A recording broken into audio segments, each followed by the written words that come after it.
Hi, everyone. Hello. So good to well, I don't see you yet, but it's really good to be here. All you can see is me. All I can see is you, but I mean that's excellent. Oh, well, thank you.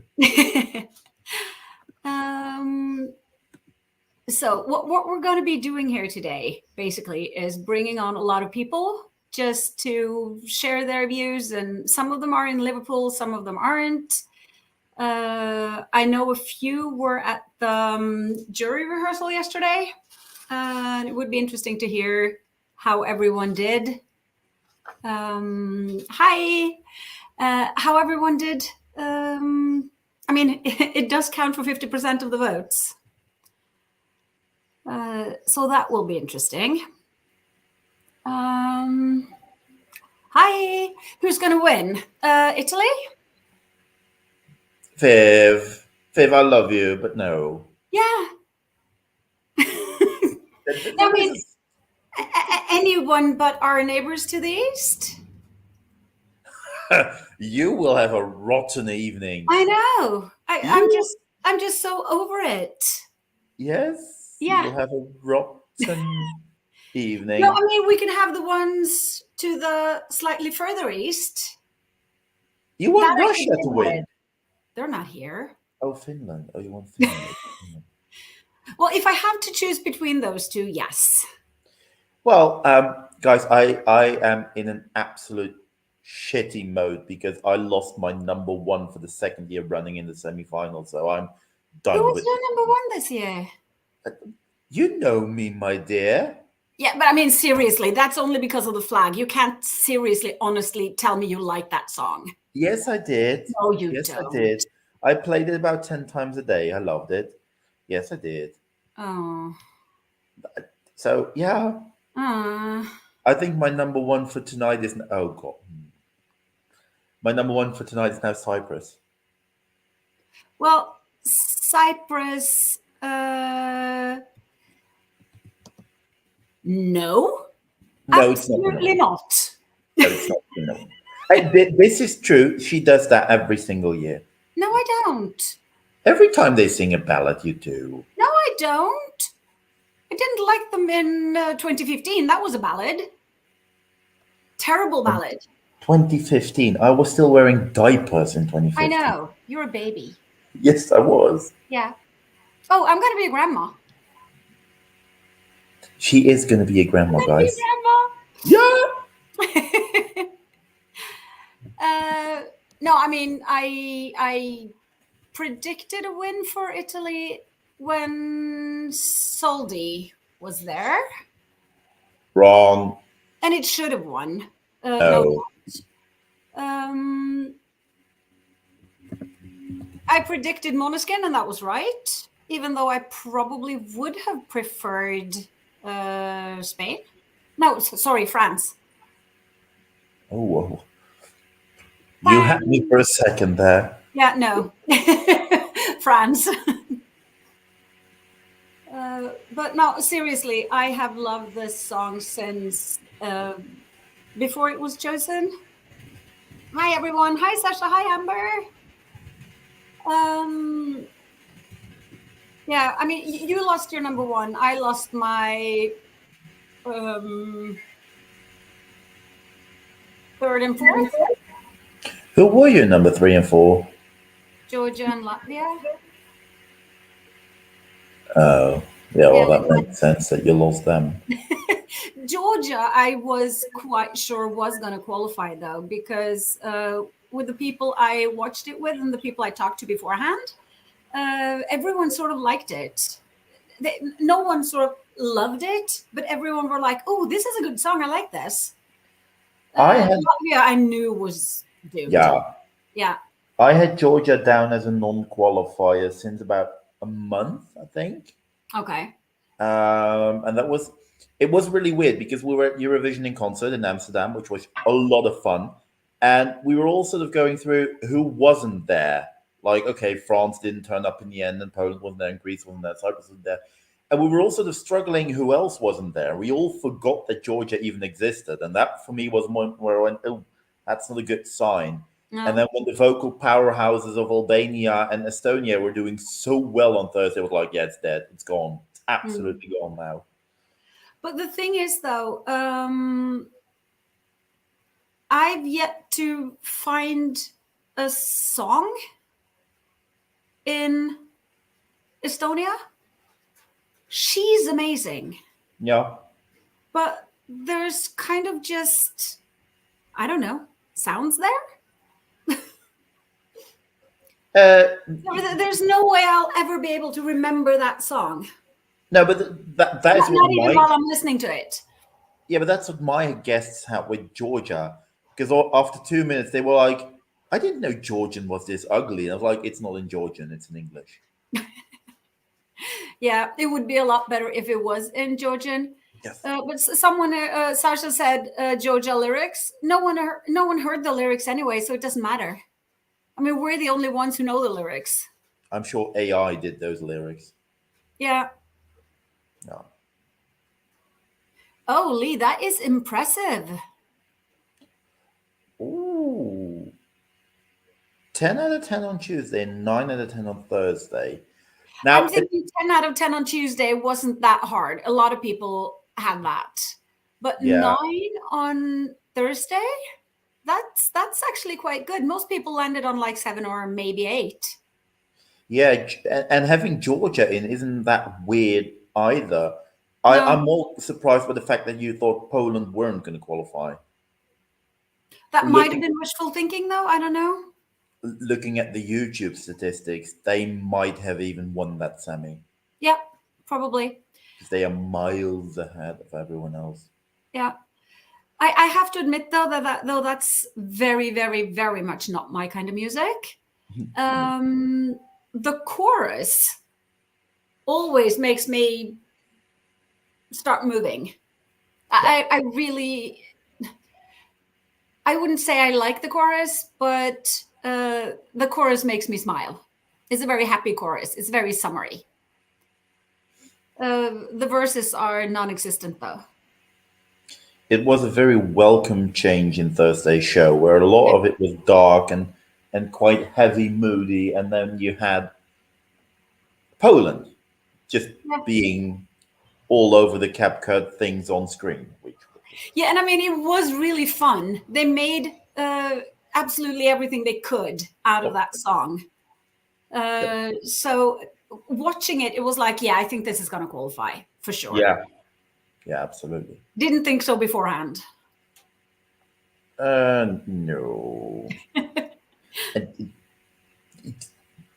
But that is the way I scored well on Tuesday, because I eventually said, well, it's going to be either Norway or the Netherlands, which turned out to be Norway, which I still do not understand. But okay.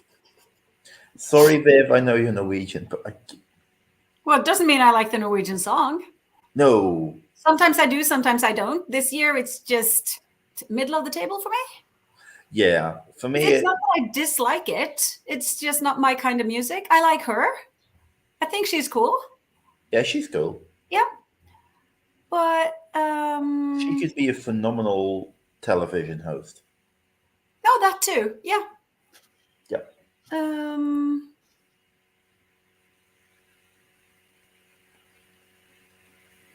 Yeah, it's not my favorite. I'm really happy we chose that instead of a lot of people thought it was going to be Ulrika. Yeah.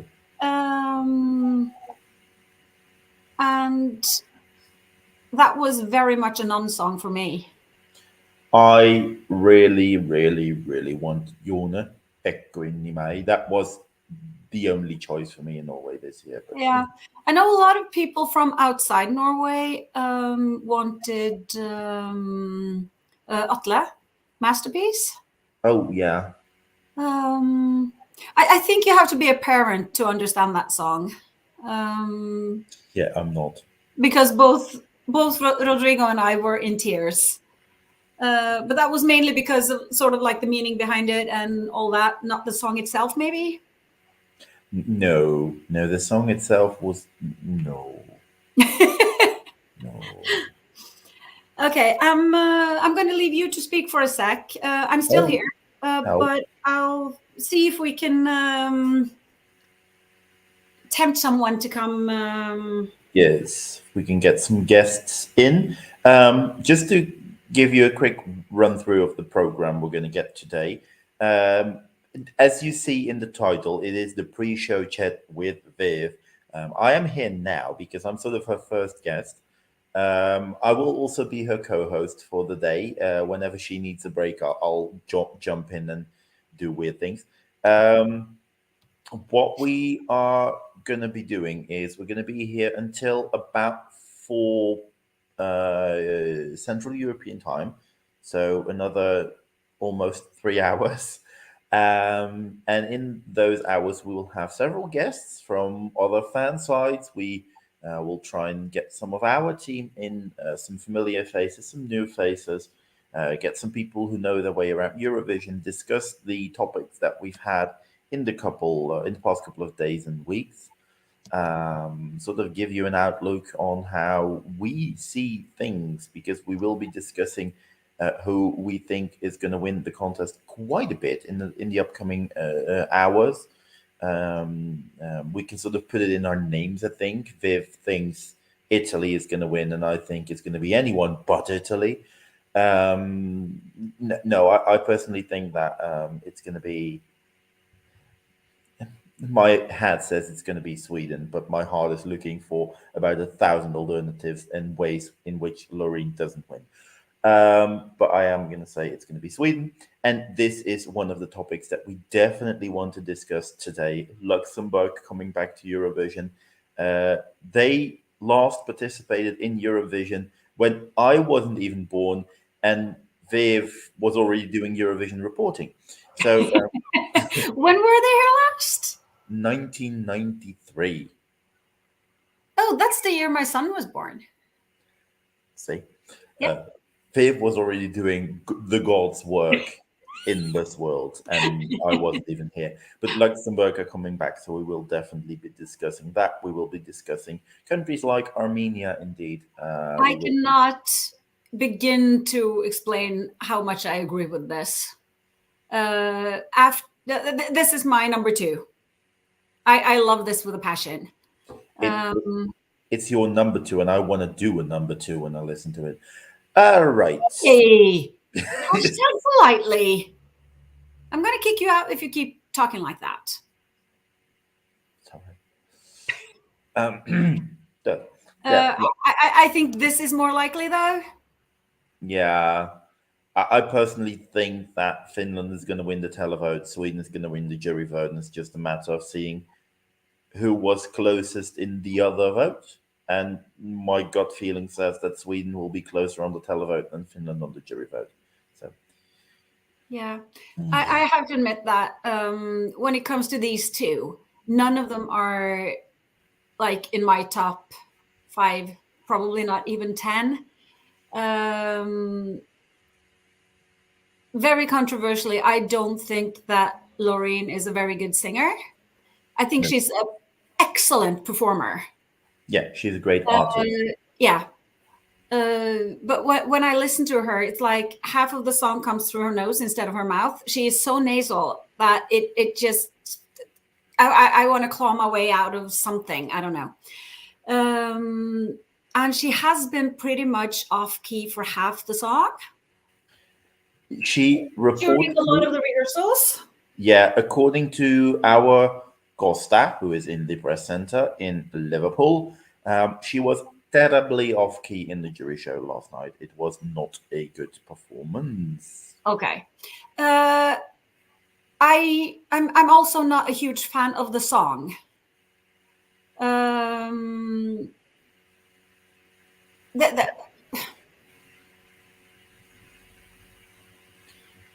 Yeah, no, I'm not going to bash Sweden at all. But with Finland, I love the first 2 minutes, and I hate the final minute with a passion. If they just kept it the same song for the whole 3 minutes, it would easily have been in my top 3. As for Finland, I sort of can tolerate the first 2 minutes, and I absolutely love the final minute, which is, Of course you do. This is ridiculous. and this is why the two of us are hosting this, because you cannot get two more conflicting opinions in two people that love each other to death. Viv, we need to discuss this because what on earth is happening? Belgium. Belgium. Yes. Let me just take you all back, and I'm sure you all remember, but I do as well vividly. Let me just take you back to January, where Eurosong took place in Belgium. And sort of everyone within the fandom, including the ESCXTRA team, ranked those 7 songs, and Gustav was dead last. People were like, well, sure, that's a nice filler. Good to have some representation, but that's not going to do anything. And then Alexander Rybak and Nikki Tutorials loved it, and we were all like, why? What are we doing? And then it did well in a jury vote, and it did well in a televote, and they won. And we were like, whoa, whoa, whoa, whoa, whoa, we all hate this. And it's a sure non qualifier, and this is going to bomb, and it's going to be shite. At some point, that all changed. And I Yeah. don't know why, and I don't know when. But Viv, what are your thoughts on Belgium?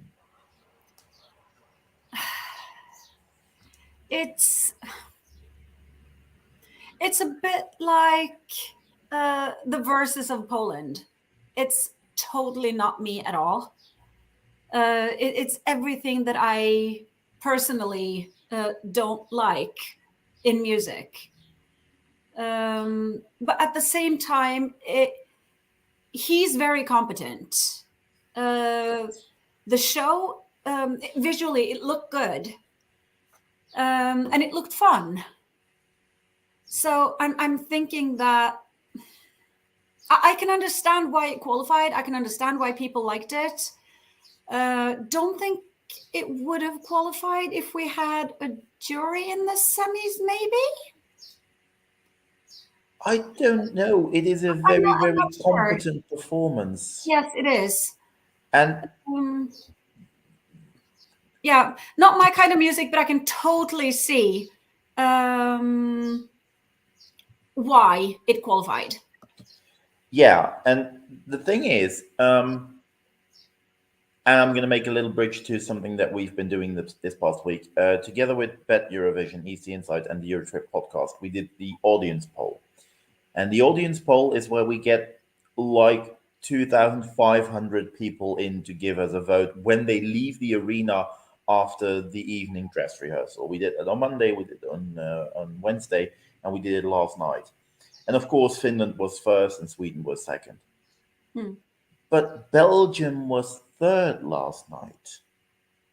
Third place. That's interesting. So much higher than I would ever have anticipated. Just gonna Yeah. have a look at the actual statistics now, so I can, without spreading too much bull. Um, uh, Let me just get the percentages in. Finland won with 29.2% of the vote, and then it was Sweden with 11.5. Ooh, Belgium on 7.9. That's quite a gap between Finland and Sweden. Yeah, if you take a look at the actual amount of votes, last night actually it wasn't even 2,500, it was 3,700 votes they managed to get in. 3,700 votes. Finland got 1,083. Sweden got 411. And then you had Belgium on 291, Norway on 259, Austria on 246, and that was the top 5 of last night. Interesting. Very interesting. And then we take a look at the press poll where the members of the accredited press voted. And there you had Sweden coming first, followed by Finland and Israel. And there Belgium was 7th. I just struggle to see where this momentum for Belgium is suddenly coming from. I just don't understand it, really. I like it for them. But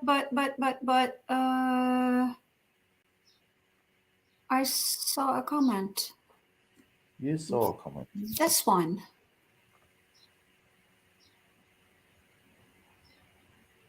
That's it. Well, let's just concentrate on the first sentence in this. Let's. I'm going to go for a bold prediction here and say that Flanders, the Dutch-speaking region of Belgium, may be looking at its best result in Eurovision history.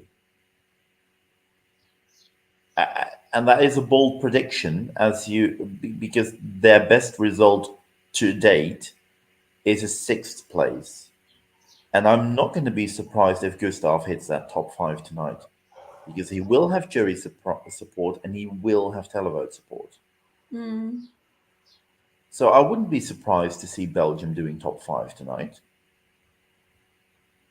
Would it be deserved? Not sure. This is a very, very sound comment from Dan. Yes.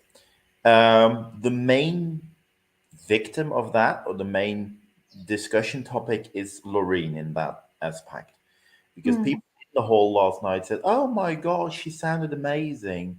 And people in the press hall were all like, "Oh, that was her worst performance ever." Oh, okay. Was it that bad? It was bad. It was bad. Okay. Quickly just highlighting what Lee is saying here. Yes, Lee, that is true. Belgium won in 1986, but that is the French-speaking part of Belgium, Wallonia. Wallonia was responsible for Sandra Kim, for Loïc Notaire, Blanche. All their top five places were the French-speaking broadcaster. The Flemish broadcaster never did better than in 2010. So I was talking about the Flemish part of Belgium having their best result ever. And not Belgium as a whole, because they indeed won in 1986, 8 years before I was born. 86 is actually the only Eurovision that I didn't watch live, because I was living in the US that year, and of course it wasn't shown there. And I think only like 5 or 6 years ago, maybe, I finally watched the whole show, like the complete show. Listened to the songs, but never watched the final. Wasn't a huge loss.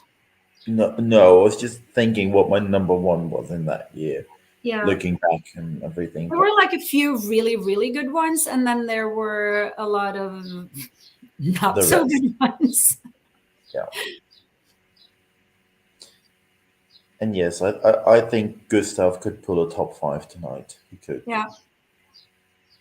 I mean, if anyone had said that to me a week ago, I would have laughed at them. But right now, I'm thinking that's very possible. Oh, let me do this. I'm still fresh and awake, so now I can do this. Oh my. I know I'm not allowed to swear when Viv is here, but shit has properly hit the fan here. Avrotros, the broadcaster we have lashed out at media in the Netherlands. They have said that a major part of the non-qualification for Mia and Dion can be put down to the fact that media never supported them in the country.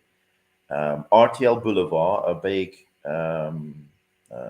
showbiz news bulletin kind of thing, were prolific in their hatred for Burning Daylight and its live performances. And I think the country itself, especially the media here, has been responsible for a crisis in confidence with especially Dion Cooper. Dion, in his documentary, blatantly said, "I'm just not looking forward to Eurovision anymore. I really just don't want to do it," after the press here reacted. So the bad press is really aiming at Mia and Dion. And I dare to say that their careers are pretty much dead before they've even begun. They don't think I don't think there's going to be much we can hear from them in the future. I think the one being harmed the most by this entire thing is potentially Duncan Lawrence, because Duncan is not popular anymore because of his role in this entire shenanigans. Um, People are calling for the return of a national final, which would be the stupidest idea ever because this country cannot be trusted with a national final. Simple.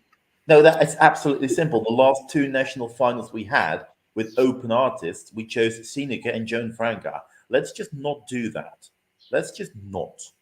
I agree. But at the same time, looking at how press reacted to a Eurovision entry, which artist is going to be stupid enough to put themselves forward for Eurovision next year? Because you're going to I be. wouldn't. No, I wouldn't. No, I wouldn't either. Even if I could sing like Glennis Grace, I would not. Even if I have never hit a bad note in my life, I would not. So, um, I'm scared. And that is my conclusion. Thank you for coming to my TED Talk.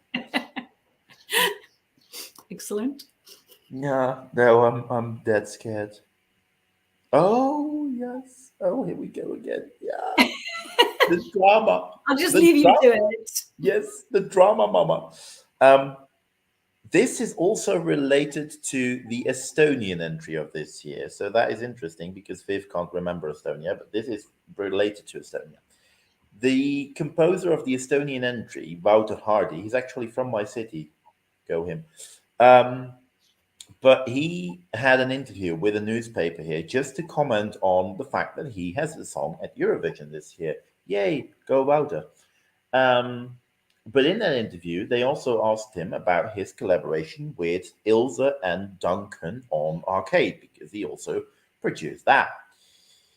They could not have expected the answer he gave at that point because he was full of hatred towards both Ilse and Duncan, saying that Ilse manipulated things, manipulated people, forced him to give up most of his credits. Um, so that was, and Ilse responded by saying, "Well, yeah, you know what? Tough for him, but I see it differently." Bye.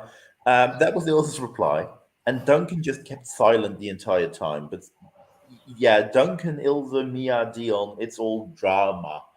And I could never have expected my country to give us all this drama because I spoke to a friend of mine and a friend of ours, Viv, Marco, who's also with ECXTRA, Marco Milanovic. He's from Serbia. And he said, well, this is the kind of thing Serbia would normally do. But yeah, it's us now. And yes, we could make a feature length blockbuster movie out of all of this, and it would be more bloodshed than in a World War II movie. So yeah. And Sasha Glennis Grace has not gone to jail, but she got community service. And I don't know what I believe she ended up cleaning toilets or something in a retirement home. Why not? Why not? There are worse things. Yeah, I could see her going with the toilet brush and cleaning them out, and then all of a sudden taking it and doing one big belting note. That would be Glennis Grace because she doesn't do anything else. Could be interesting. Duncan isn't anywhere to be seen. He's not taking responsibility for the fest he's put up with Mia and Dion, but we will see him on stage tonight singing a song. I don't want to. I will be taking a toilet break. Oh, those of you who watched, well, if any of you watched the dress rehearsal, the jury rehearsal last night, how was Mahmoud? I mean, I didn't even know he was going to be there until I saw him in Marco's Insta story. And then I heard he was on stage. Oh, I wish I could have seen it. You will be able to see it tonight. I know, but I wish I saw it yesterday.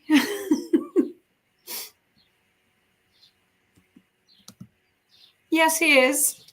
That's the highlight of the season, or one of them. I cannot wait. No, that entire interval is going to be one big toilet break for me. Mahmoud and Duncan Lawrence by. I could easily live without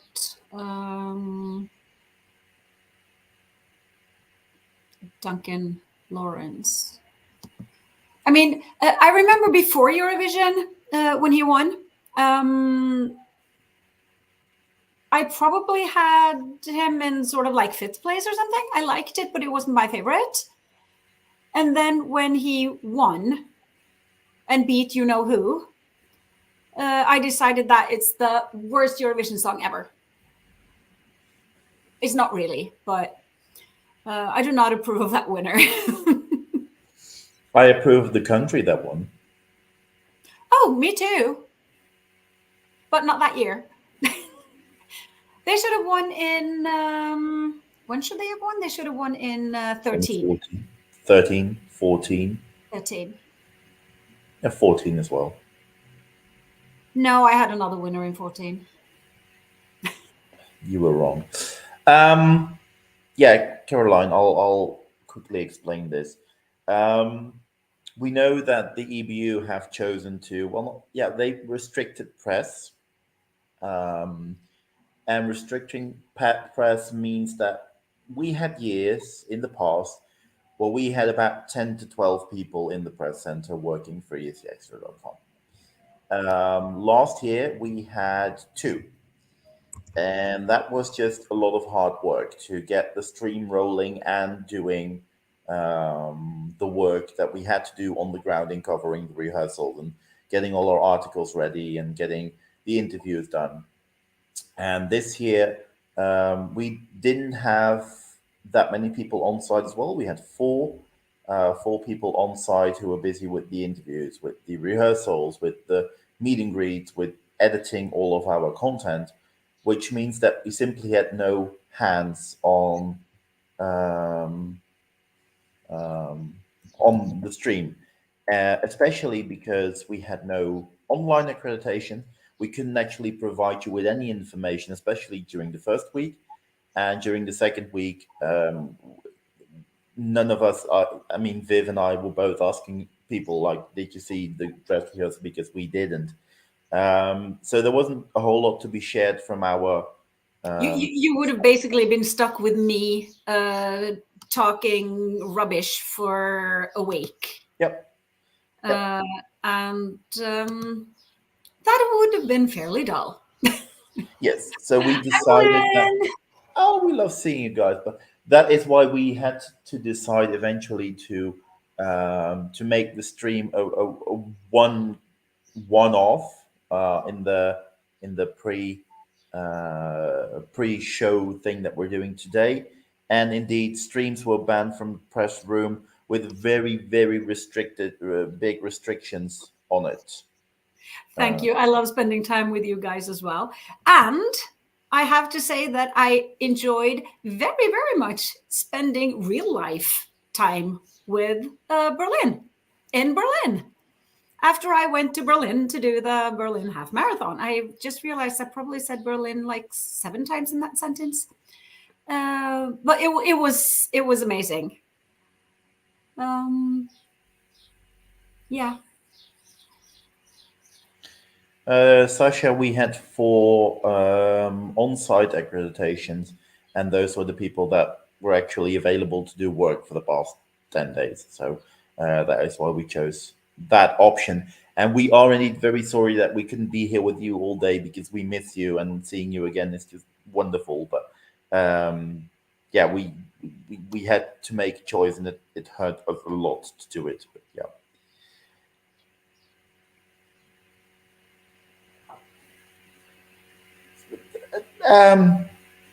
I will read out this comment and then refrain from going for my own opinion. Chris says, it's mad to think that I would usually just listen in on the live streams in past years, but this year I've basically seen all the rehearsals because of leaks. Don't think the EBU's plans have worked out. Thank you for your comment, Chris. But yeah, it is. Yes, Sarah, we are all nervous. Panic intensifies. No calm to be found. No, there is no calm to be found. Although I lost my number one, so I am very calm because my winner isn't going to win anyway. I still have my number 1 and 2. Lost my number 3 and 4. So I don't think my number 1 or 2 will win, but I'm hoping. I won't stop hoping until, well, the votes are read out and I've been proved wrong. Amber, it's no surprise that it was Greece again.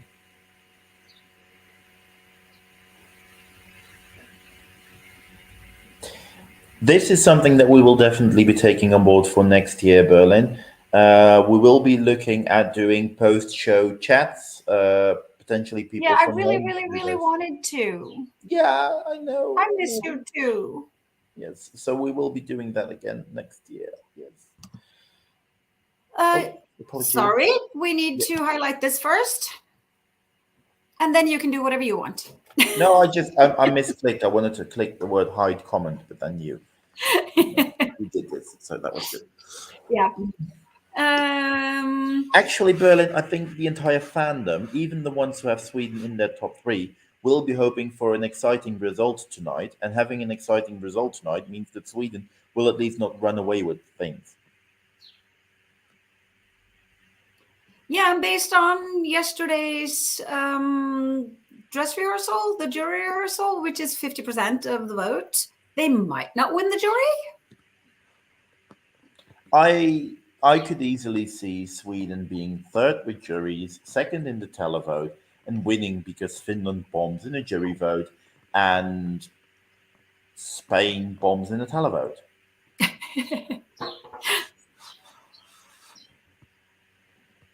A bit like 2019, really. We have fond memories of 2019. Yeah. I think the only reason why I could possibly be happy with a Swedish win is that it's probably gonna be in Gothenburg next year. Do they have a venue? 4.5 hours on the bus, so I could basically just go back and forth. Do they have a venue in? No idea. Because I don't think the Scandinavian from '92 still works.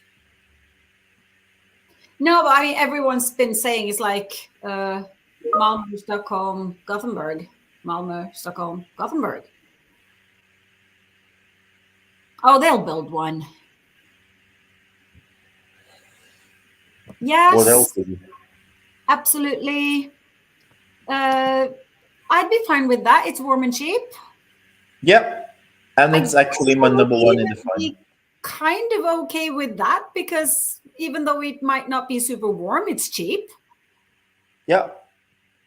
I would absolutely be okay. Imagine the televote top 3 tonight of Ukraine, Poland, and Finland. That would be crazy. Yes, we are, Dan. Absolutely. Okay, as far as I know, Dan is the only person here who actually watched. Or did you?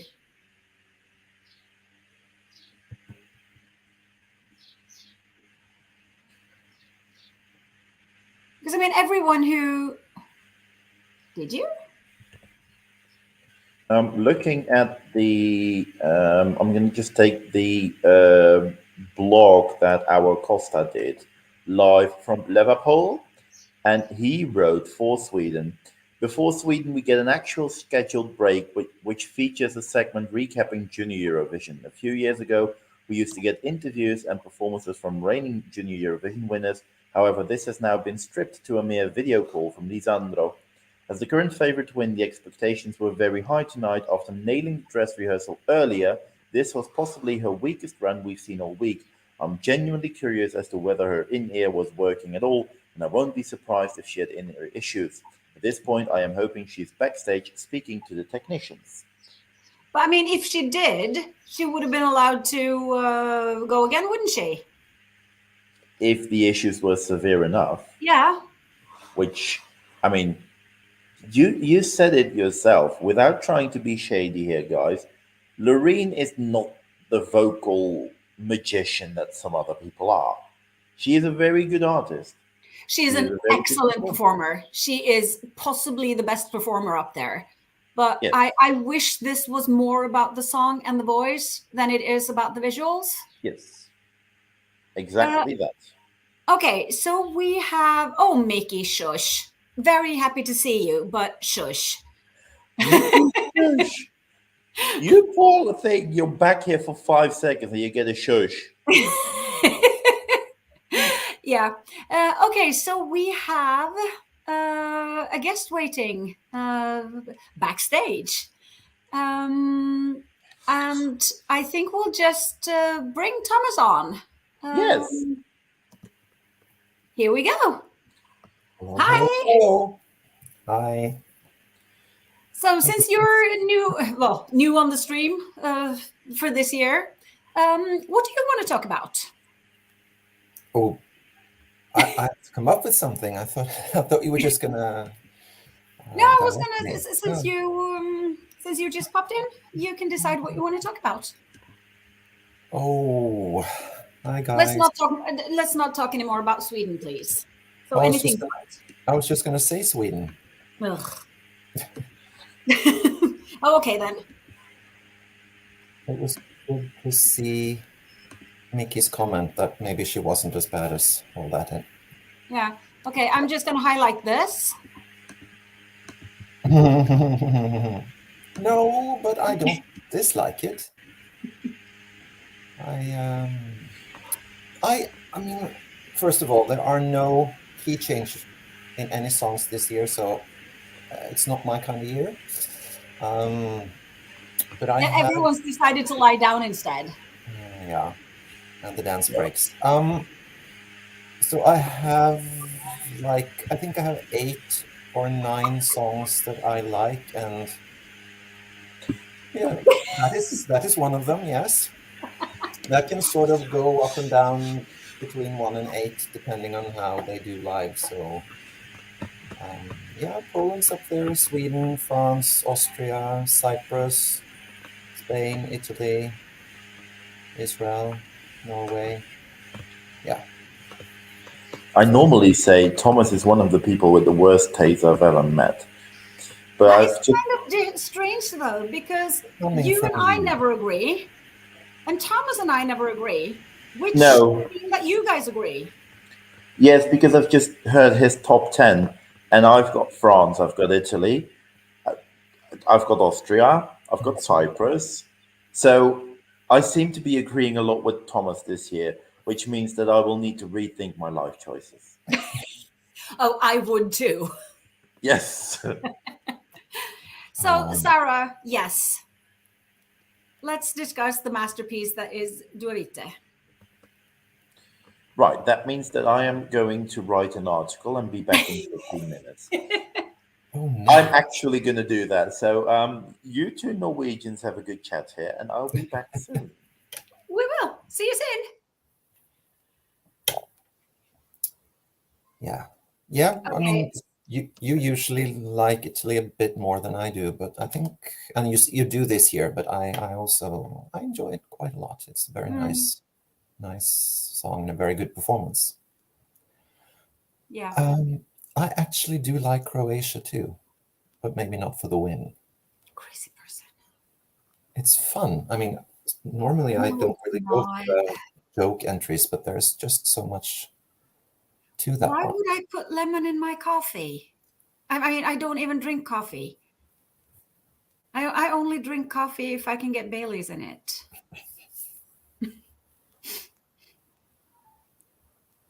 Did we talk about this before? I can't remember anyone talking about coffee with lemon. It's crazy. Oh, No idea what that is. that was Blas's entry. The one Oh, yeah, that's true. Yeah, no. He can't be right about everything. Yeah. No.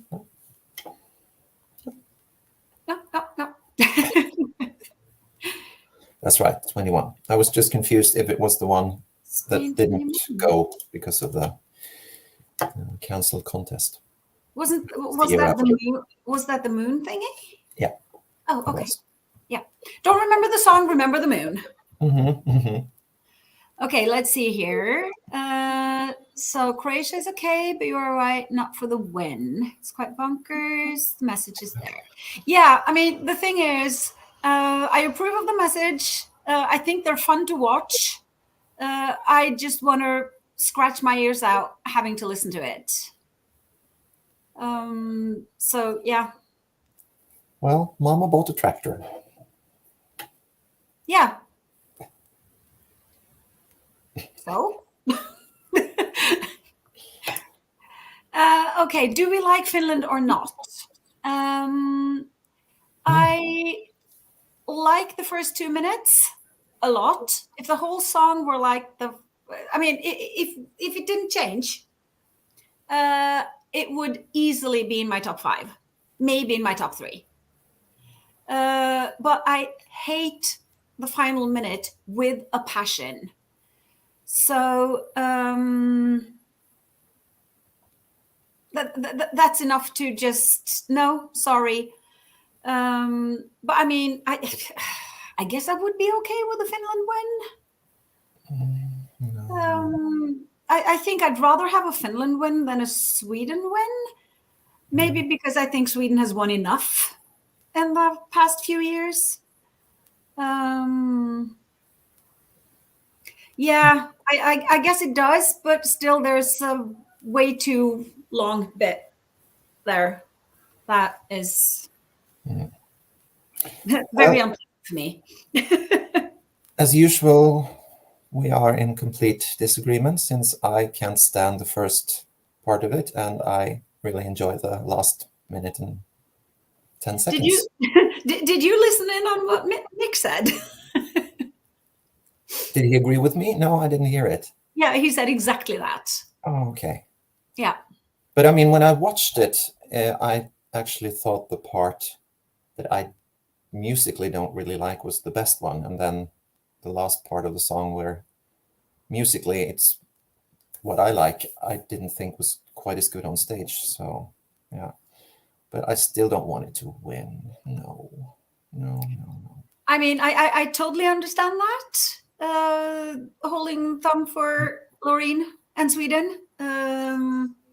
I also agree with what Dan says. It would be nice to see a female win for twice for the first time. I only, for those who have been here since we started the stream, you're probably going to hear me say this a million times because people are going to keep asking about it. I don't really mind the song that much. It's in my mid-table somewhere. Not a favorite, I don't hate it. But I think that Loreen is not a very good singer. She is an excellent performer. Possibly the best performer we've had at Eurovision, maybe ever. I don't know. But I mean, when she gets up there, she owns the stage. The thing is that she is super nasal half of the song. And during the rehearsals, she has been fairly off key for other bits of the song. And apparently last night's jury rehearsal was the worst she had. It was so bad that a lot of people are thinking there might be something wrong with her in-ear.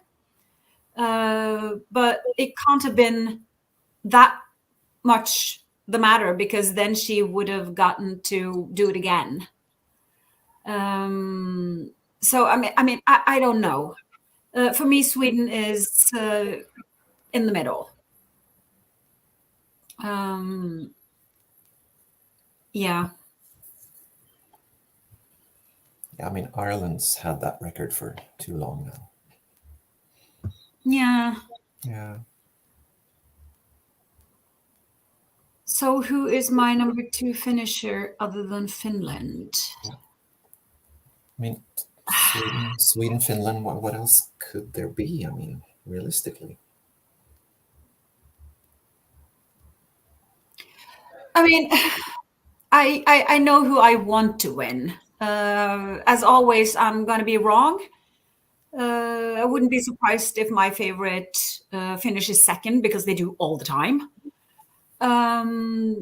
But ever since I heard WIV, of course, that has been my favorite. He is stunning. And I'm so happy to see him looking a lot more comfortable on stage than he did last time. Because wearing that horrendous blue suit that was slightly too small, he looked like he would want to be anywhere but on stage wearing that thing. So this year he looks a lot more comfortable. He performs better. And I also think the song is better. So We agree. I hope Italy is going to win, but it probably won't. My number 2 is Armenia. Don't get that. What else do I like? I like Portugal. I like Serbia. I like Switzerland.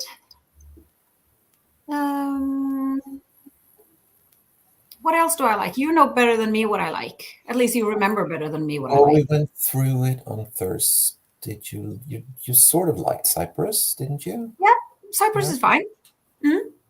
And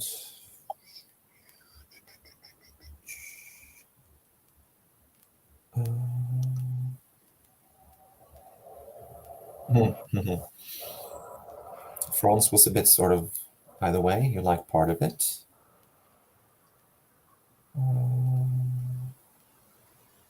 Slovenia, did you like that? Nah, it's okay. Yeah. No, I think those 5, 6 are the ones I like. So for me, this final is, I don't know, average. A few songs I really like, a few songs I really dislike, and then the majority is fine. Yeah. But guys, what are you guys' top 5? Let's hear Thomas's while we wait for you to write. that are in the final. Yes. So no Georgia's and Latvia's, please. I haven't seen the entire French performance, so but that's my number 1. So France, Sweden, Cyprus, Beba, and Austria. Oh, actually, Victor, thank you for reminding me. I actually like Australia a lot as well. That is the only proper rock song this year. And it's good rock. It's like 80s rock, Duran Duran-ish. I like it a lot. Wow, we agree. I really liked that on Thursday as well. It was. Oh, okay, so then we can confirm Australia is winning. We both like it. Yeah. Dan, do you have the results for Australia in the audience and the press polls? Would be interesting to see how they're doing there. Let's see. Sarah says Italy, Sweden, Israel, Armenia, and Albania. So you're kind of a mix between Thomas and I then. Okay. No. Okay. I don't think so. San Marino was hopeless. Yeah, and it was a lot of screaming and slightly less singing, I think. No, just. No. But it is the kind of song that I should have liked. I'm not sure why I didn't. Probably because it was just super noisy. Okay, so let's see. Here we have Israel, Sweden, Finland, Spain, Italy. I think I have Israel like 6th or 7th, so it's just outside. I also like that.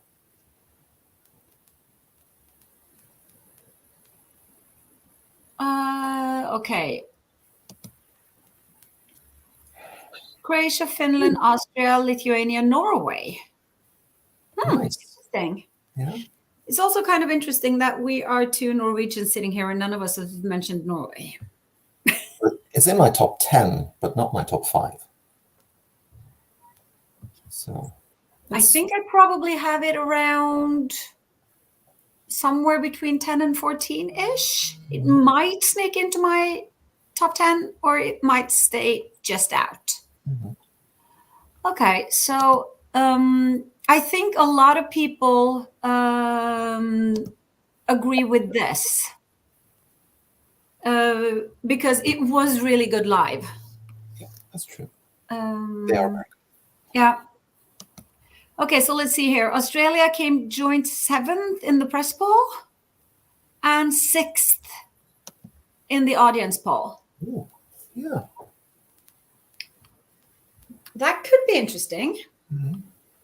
But they're sort of in the middle, but number 15, 16 in the running order. So they're not towards the very end. They have Germany after them, so that could be. And Slovenia with the bands. Yeah. That's one thing I've wondered a bit. I haven't really looked at the running order too much. I like to have it sort of like a surprise on the night. But someone said that, was it Italy and Estonia? Yeah, 2 ballads. Right. The 2 only ballads. Yeah, I know. Are back to back. It's weird. Which is kind of weird. Okay, so we have a question here for us. Did we both have other favorites from Melody Grand Prix? Don't get me started. You go first. Well, unlike Viv, I mean, one of the performers is related to her, and that was my favorite. Yeah, he's my cousin. That was Skrillex. I really, really enjoyed that. The song and the performance. So that was probably my favorite national song of the whole season. Love Again.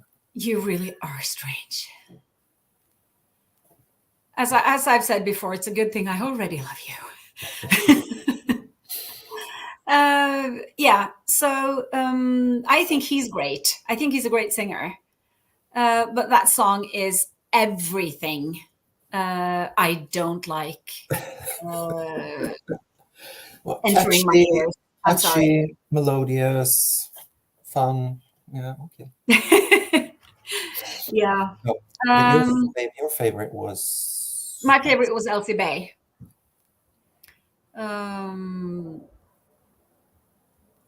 I preferred her. I preferred her entry last year.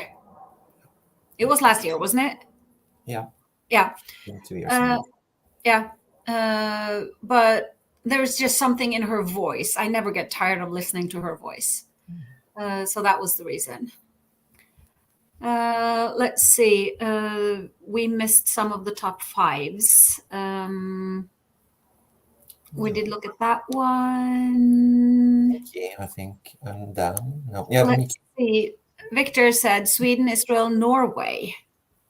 Interesting. I guess this means that you prefer female voices.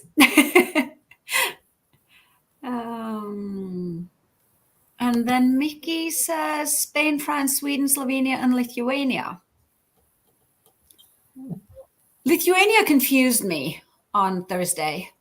I'd only listened to it like twice, I think, before the final. 3 times perhaps.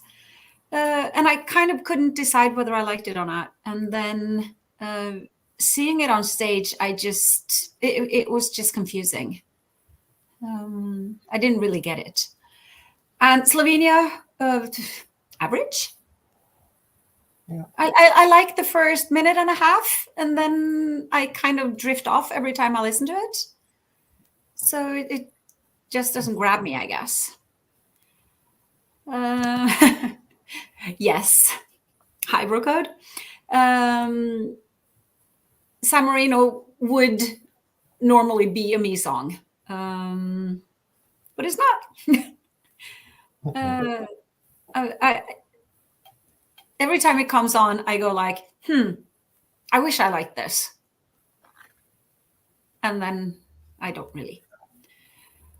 So let's see. Somebody explain why the Brits again think they have a gem entry. Oh, yeah.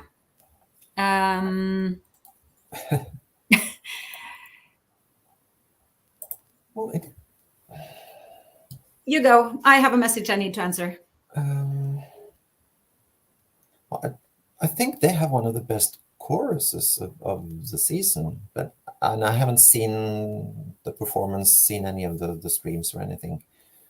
But it's maybe just doesn't come together very well on stage, and she's been a bit off vocally. I've read, so I know the song is fine, but I mean I don't know if it's going to stand out enough. People are going to say, well, it's okay, it's nice, but maybe they're not just going to pick up the phone and vote for it. And also, you say, oh, it's a great advantage to be on last, but maybe people have already made up their minds and started and prepared for the vote, and the last song sort of just, no, it's nothing special, and then they forget about it. I don't know. Okay, go. Yes, I was so happy. Luxembourg is one of my favorite countries from the good old days. So yeah, and maybe the last couple of entries they had in the 90s weren't all that, but yeah, they've really had some very nice ones, and I've loved all of their winning entries. So that was yeah, very good to hear. Australia, no, I don't think they're not gonna go away, are they? They're in it now. I mean, their deal is up this year. I mean, they had an agreement for a set number of years. I think they're going to renegotiate and stay. Yeah. It would surprise me a lot if they disappeared.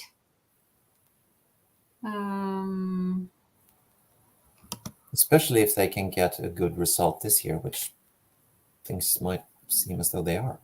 Yeah. Atle. Oh, yeah.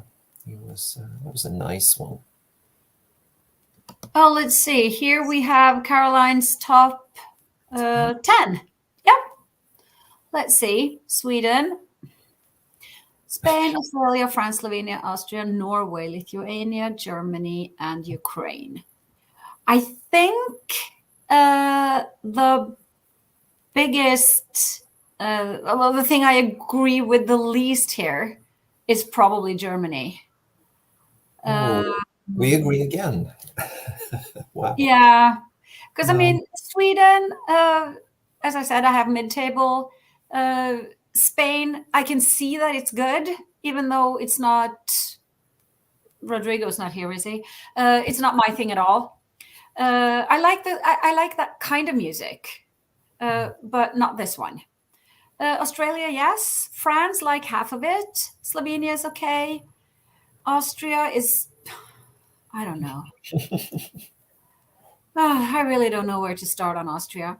Norway, mid-table. Lithuania, confusing. Ukraine, I wouldn't mind if Ukraine did well. But Germany is, yeah, no. Rather Australia then. Oh, absolutely. Because I mean, seriously, Germany isn't rock. Germany is Schlager, and you put some rock voices and some drums, and it's pretend rock. Now you're insulting the Schlager genre. No, I'm not. I'm just explaining that this isn't rock. It's not Schlager either. Come on. No. But this is, it's... What? This you need to explain, Sasha. That have something to do with female songwriters and what they get paid or something? Has she been saying something about that. I haven't picked up on that. Yeah, that I have no idea what that refers to. Interesting though. I think they're great. Up there among the best we've had, without a doubt. It's like no stupid, like awkward jokes that have been badly rehearsed, which we very often see.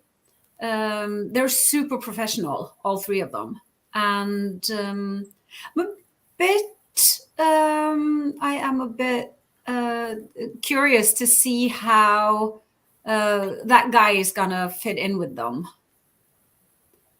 Yeah. Tonight. So that's going to be interesting because I think the three of them have had like really, really good chemistry and everything's worked really well. Yeah, they're good. It helps that English is their well, at least two of them. Tongue, at least for two of them, yeah. Yeah. Yeah, I think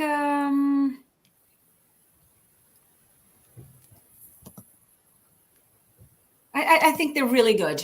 I've enjoyed. I've just enjoyed watching them. Yeah,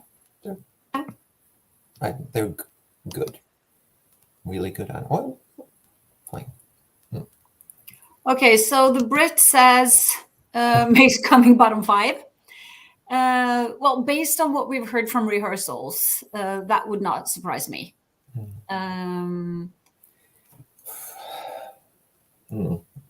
Yeah. Okay, so let's see. Elaborating. Performance mass.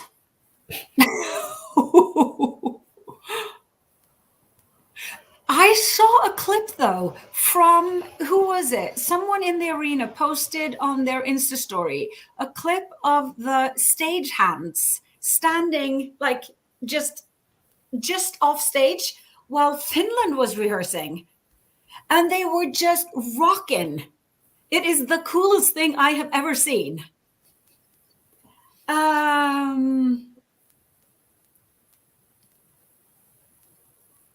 Yeah. So perhaps the cameraman running through the stage is not a good idea. It's not a good look. Stage hands clapping along and rocking along to the performances, though. That I like. Oh, yes. I would absolutely like to see Turkey back. As long as they bring Turkish rock. Well, Turkey isn't really my favorite Eurovision country, but sure, I'll happily take them back. Yeah.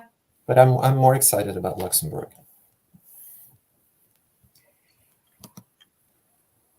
Hi, Dorothy.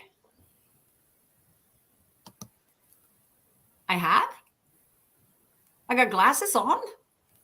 Other than that, I think I'm just what I've always been. Or maybe it's your musical taste he's referring to. I don't know. I don't know. I think I'm the same anyway. I'm just well, kids, you know me. I tend to well, hi Peter. I tend to start talking about something and then I forget to read the comments, and now I'm probably like half an hour behind on the comments. Okay, we have another top 5 here. Sweden, Switzerland, Slovenia, Norway, Belgium. I think of these, Switzerland would be my pick.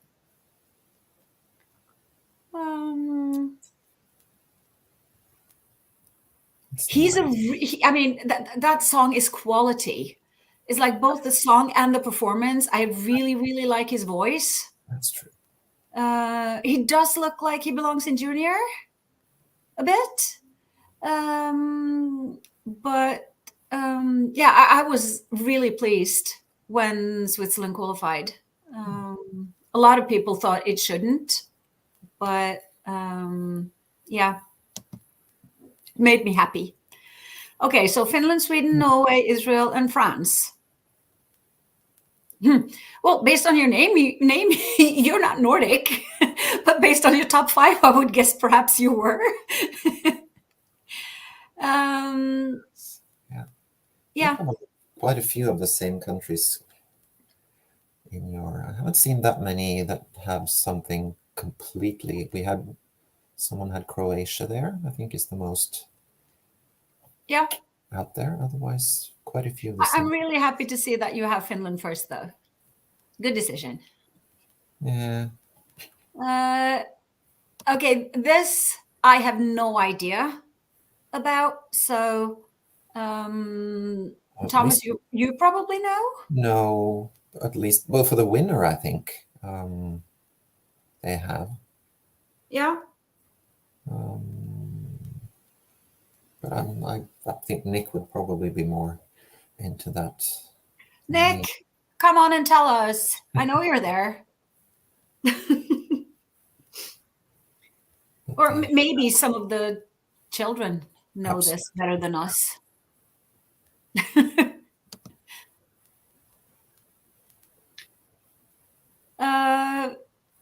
I'm just shouting out at Nick. Someone asked about have the bookmakers guessed well in the last 5 years? I have no idea. So if we're going to answer this in any sensible way, we need you. Oh, and here he comes. Of course. When you need me, I'm here. I was just actually working on an article about the bookmakers today. The answer is yes. The bookmakers have always been right in the past 5 years. I'm going to add the comment of they have always been right at some point in the year. Last year, it was a very clear-cut decision, of course, with Ukraine winning, but the Netherlands in 2019, Netta in 2018, they were all in the lead in Eurovision week. Måneskin were too, but they were sort of back and forth with Barbara Pravi, and I think when the bookies closed on Saturday night, which is what they do as soon as voting ends, I believe, Barbara was number 1. So that is technically the only year they were wrong. But can't really tell whether that was wrong or right because they were indeed very close. But yeah, in 18, 19, 21, and 22, they were right. In 17 as well, because once Salvador actually took to the stage himself, he also took number 1. The last time they were effectively wrong was in 2016 when they hadn't seen Jamala coming. But then again, none of us had. So yeah. Does that answer your question? I think it does. Perfect. I think it does. Good. Excellent. Anything else you need me for? Because I am now working on the bookmakers, and the article is coming out in about 20 minutes, I think. There is one country that has climbed over the past week a whopping 17 places with the bookmakers. 17 Poland. bloody spots. Poland. No. Belgium? Belgium. And if I wait another half an hour before publishing, they will probably make it 18 spots. And they have now climbed from 28th up to 11th favorites to win. Wouldn't really, I don't know. I'm absolutely useless at predicting anything. We know. Yeah, because I don't know who of you know this, but some of you do, some of you don't. But I have been diagnosed with Asperger. And one of the things that happens, or that is a symptom for me, is that I struggle with seeing how people don't agree with what I think.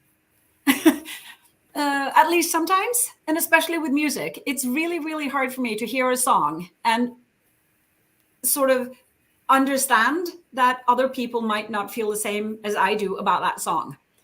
So when I like a song, I always predict it to win, because how could anyone not love this song?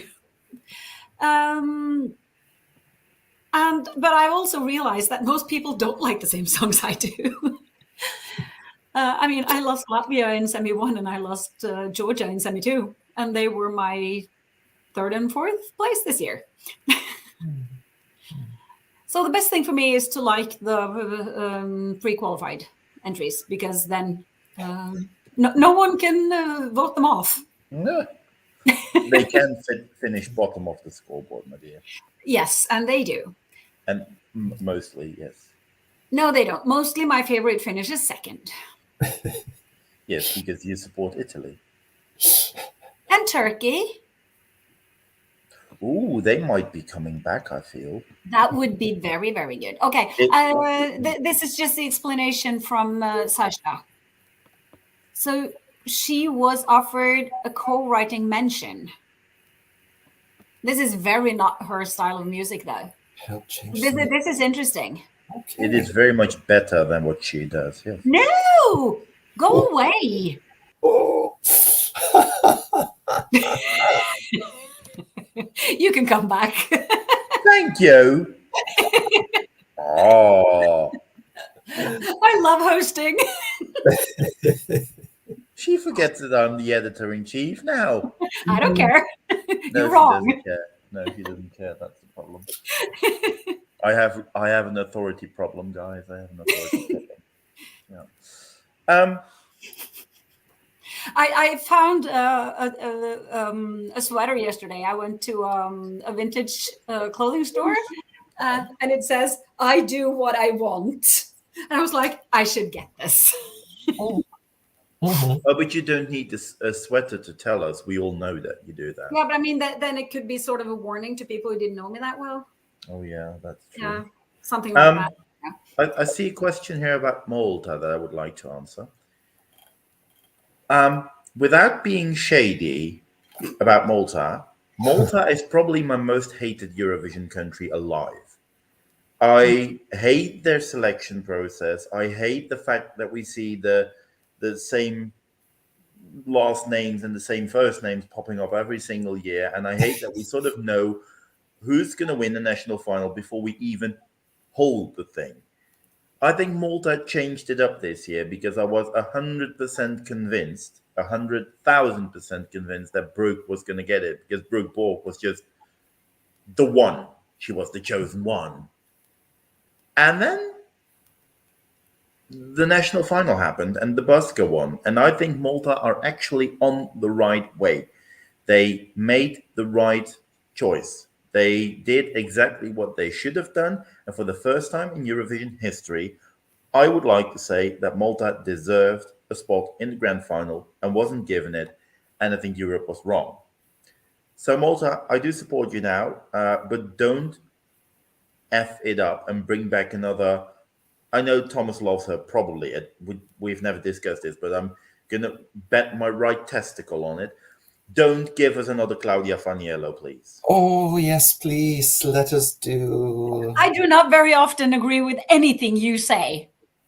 But you do now. Yes. No, Breathlessly was wonderful. Wonderful. The busker was so authentic, and it was so much fun to see them, especially as rather unknown faces. I think that was absolutely the right choice. We've sort of gone through the things that we had expected from Malta. We had expected an Ira Loska return for ages. We had expected Destiny to do it ever since she did Junior Eurovision. When they did X Factor, we knew that Michela Paci was going to win. And now they had a surprise, and it was actually good, and they should have qualified. Thank you for coming to my TED Talk. We're back to normal again. Well, you can at least agree that Malta was fun. Yeah, for about a minute. And Yeah. then just kept going and going. 40 seconds maybe. Then I was like, okay, can we have something else now? No, I like Malta. I used to like them more in the early 2000s. So I can agree with you that they've sort of lost their way, but I wouldn't say that it's the worst country ever. No. Well, that back-to-back choice of Breathlessly and then Taboo is probably one of the worst runs in Eurovision history. Just those two. But Taboo is not that bad. Taboo is, nah, but Breathlessly is Breathlessly, though, is that lovely, lovely, lovely. Also, have to say, I saw a comment popping up, but I'm too lazy to scroll. And actually, I can't because there's a dog on my hand right here. Denmark, the country. No, I'm dog sitting at my aunt's house, so there's a dog here now, and there's another one there. Okay, that's nice though. Show them. No, yeah, I'll try and get him. If he, yeah, get up, wake up, Hugh. There he is. There he is. Aww. Oh. There he is. There he is. We Oh, might look have at him being all coming cute. on later on. That's the first time you've been cute all week. Yeah, just on There time. he is. Yeah. Yeah. Very nice. He's also very calm. Look at him. Yeah. But the country that are more troubled with is Denmark. Because what are they doing? Yeah. You want to go and have a lie down again? There you go.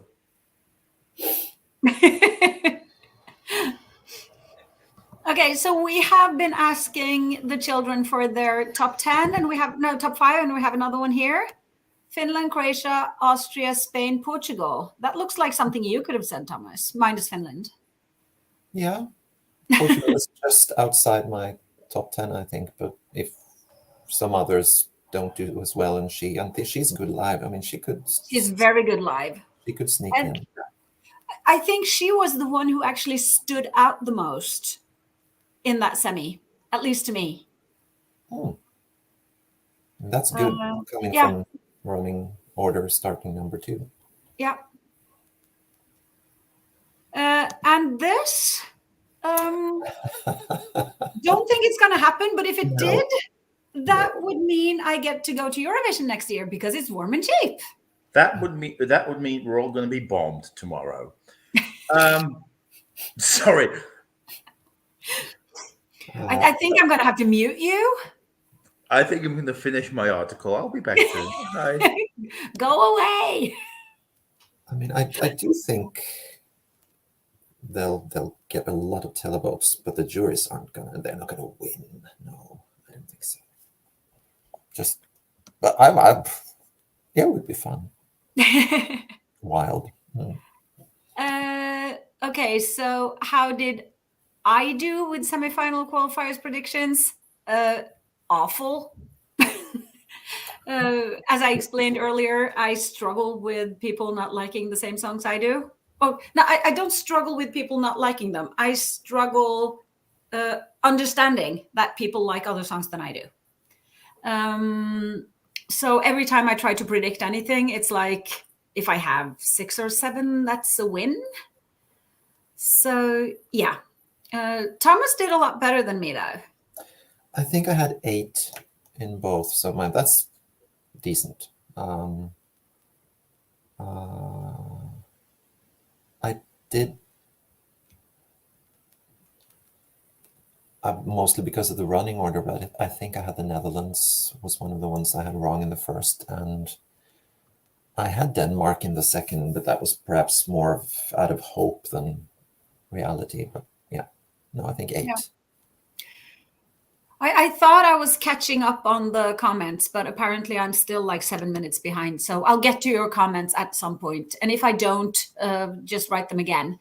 I think this is very interesting and very true. Yeah. And what's even more interesting than Turkey returning to Eurovision is another party overtaking Erdogan. So yeah, all eyes on Turkey tomorrow, I think.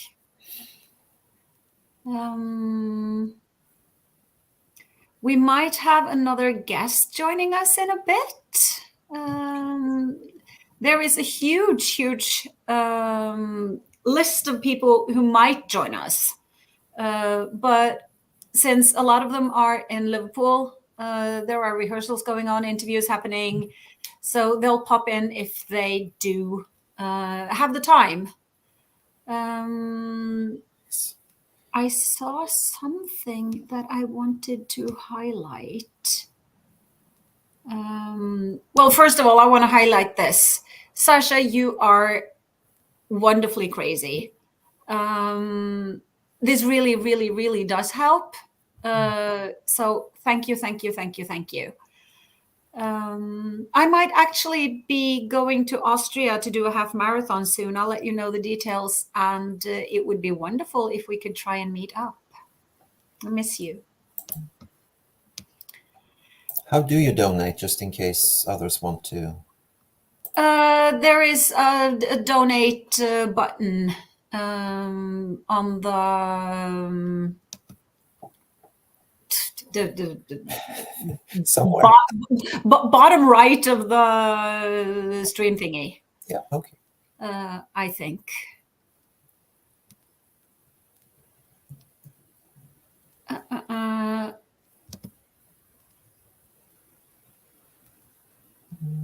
Yeah, there's also a Swede who does that. I don't hear that. I hear her mumbling though, but yeah. That's the thing I'm not entirely sure that I get, because Well, I it's certainly gotten don't better. have a problem understanding what she says. I just wish she would speak through her mouth instead of her nose. It's better here than it was at Melody Festival. Oh, okay. Yeah. I didn't watch Melody Festival, and so I don't really know how that was. No.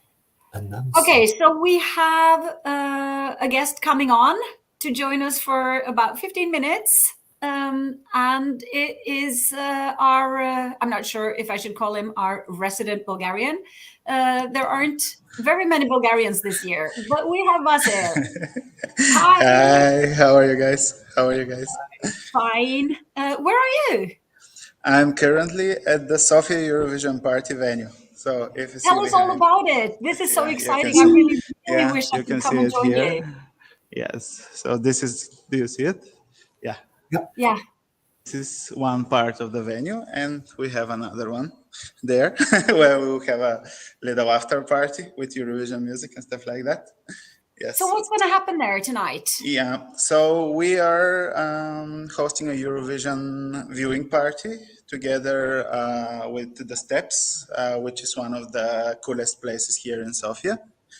It's one of the only LGBT-friendly venues in the country, in Bulgaria. So we will be watching the show. Before that, there will be a small concert. Victoria will perform, our 2020 and 2021 artist. We also will showcase some Ukrainian artists who live in Bulgaria. So we are giving the stage to them, and we are organizing the event together with the British Embassy in Sofia as well. Brilliant! This sounds super it will be fun. How many people are you expecting? Yeah. Well, around 300, maybe something like that. Depends on how busy to.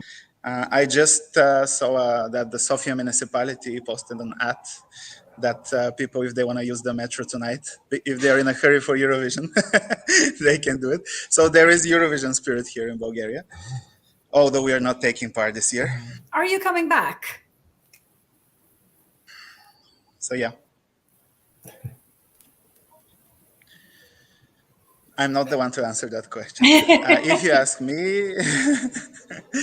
ask me, we would have been in Liverpool as well. Unfortunately, we are not, which is a big shame, because I think we have amazing artists who deserve to be at Eurovision, and I think we had a really good track record up to a certain point.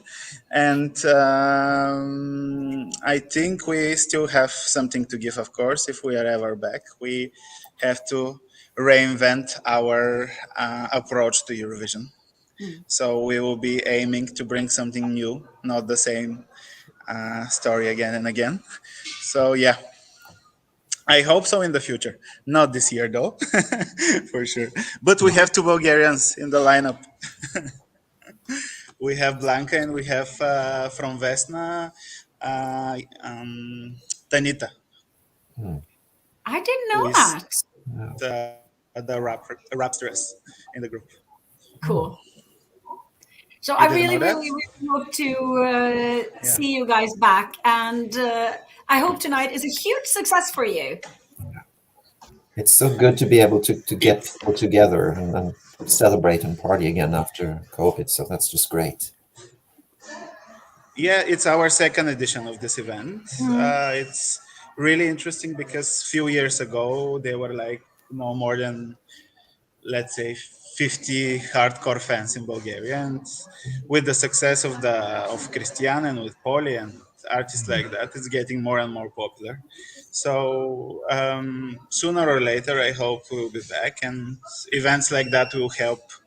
I hope in this goal to bring Bulgaria back. That's why we are organizing it, and also to give something to the Bulgarian fans because they struggled enough not being in Liverpool. So tonight they can come, they can watch the show together with great sound. Then they can enjoy some music, some drinks, and yeah. So it's hopefully one day we'll be able to do a similar event to the London Eurovision party and Amsterdam and Tel Aviv, where we bring Eurovision artists here in Bulgaria, because I don't think there is such an event on the Balkans yet. I will come.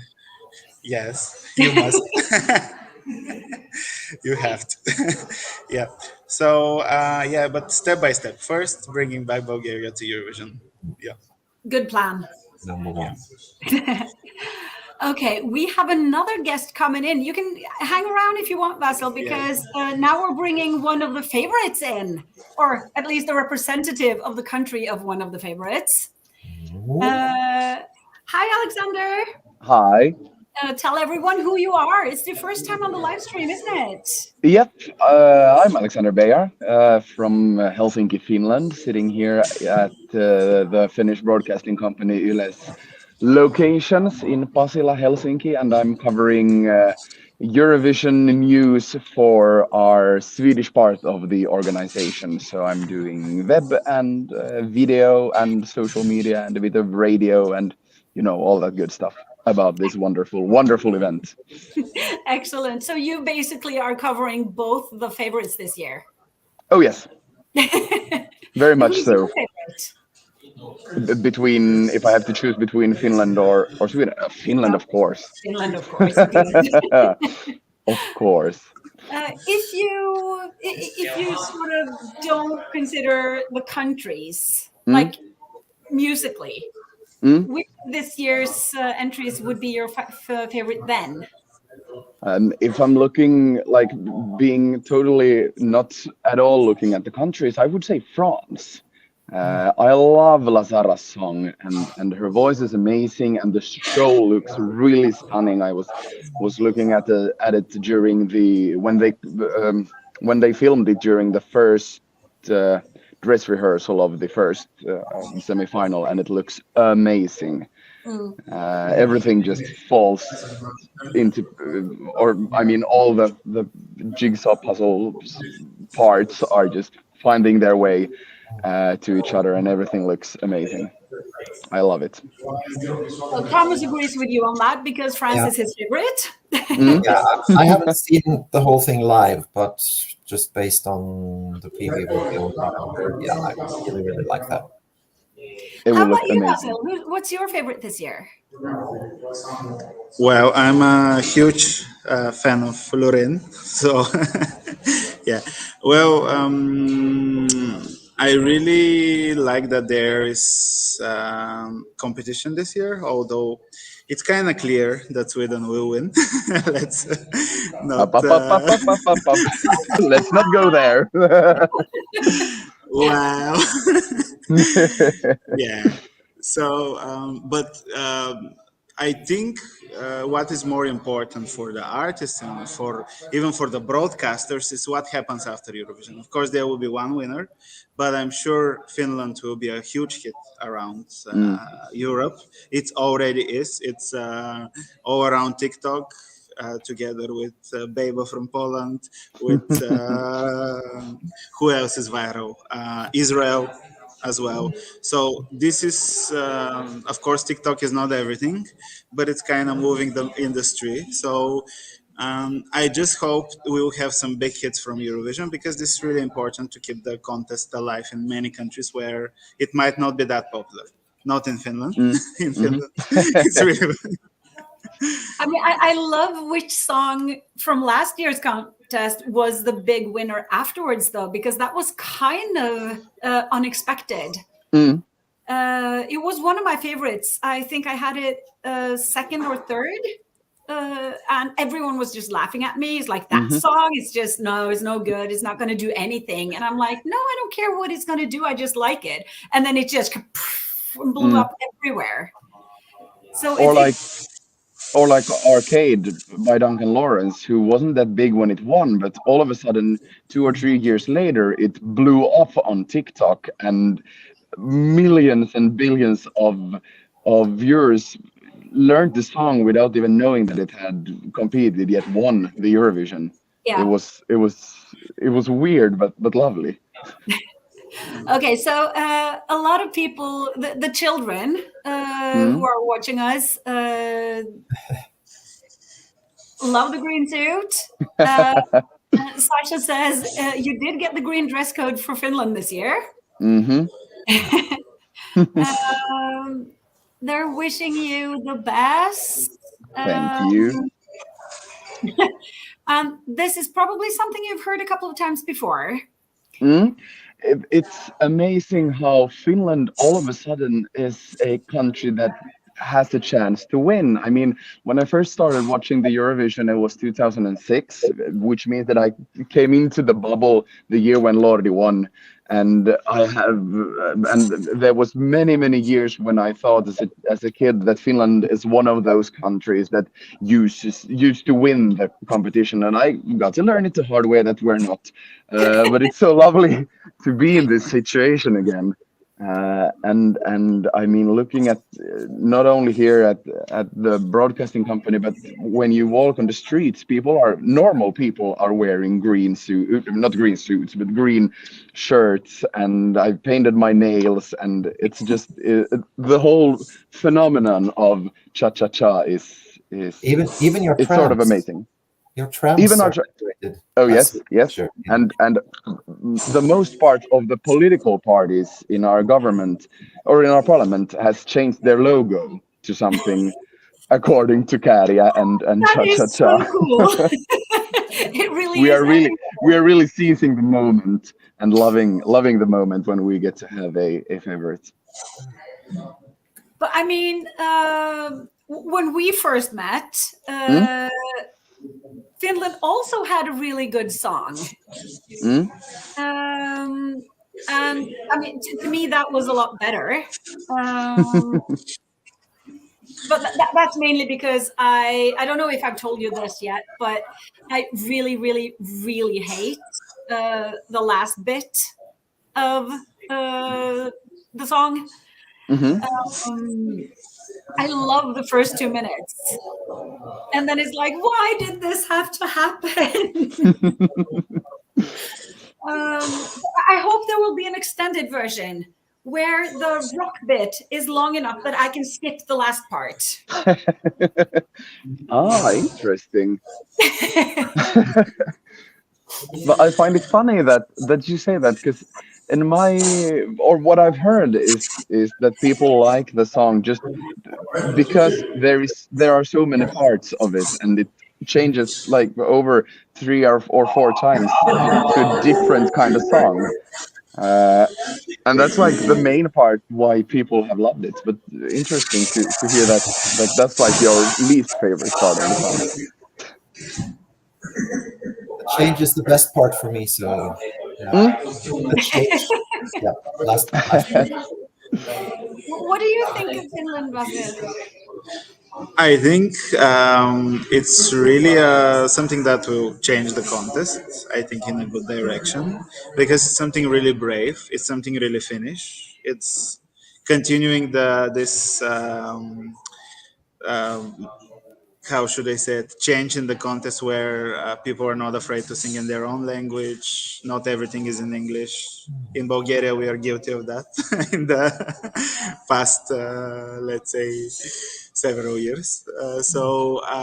I think, but I know what stays behind the success and how hard the broadcaster has have worked to build this national selection for over, I think, 10 years already. So I think acts like that and success will come more and more to Finland, because they've allowed artists like Kärja to go to Eurovision, and this will empower other artists who might say, oh, Eurovision doesn't mean anything. Yeah, but everyone now is speaking about him. So maybe you should try Eurovision as well. So I hope this will change the contest for the better. And now also with UK hosting, I can see a change, including in the direction of brands supporting like the contest. We have a lot of it's more popular to support the contest. It's trendy, so that's great. It's not like I've also started in 2006, and it wasn't like that back then. It was kind of not the most prestigious thing to be a fan of, maybe in Bulgaria. Yeah. Okay, so we have a question here. Has Kärja ever given a serious interview? Yes and no. But I'm reading the follow-up on the question. I would like to get to know more about the person behind the act. And as Kärja, he has made some more serious interviews, including one with me, where we spoke about the fact that the song is about partying and drinking booze to get rid of the stiffness and to be a bit loose. But then we spoke about how he has prepared for the contest and how he felt. It's over a month ago now.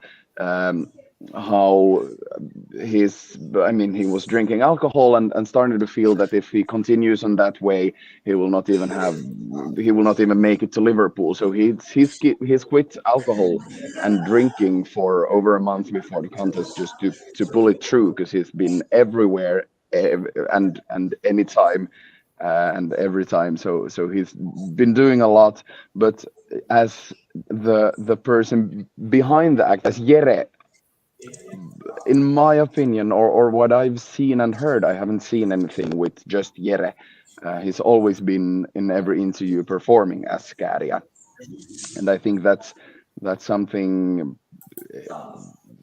This is just me guessing, but I think that's something that he's been really important with. That it's Kärja who is competing, and Kärja is giving the interviews, and building a barrier between Kärja and his personal life, since becoming so huge all over Europe and all over the globe.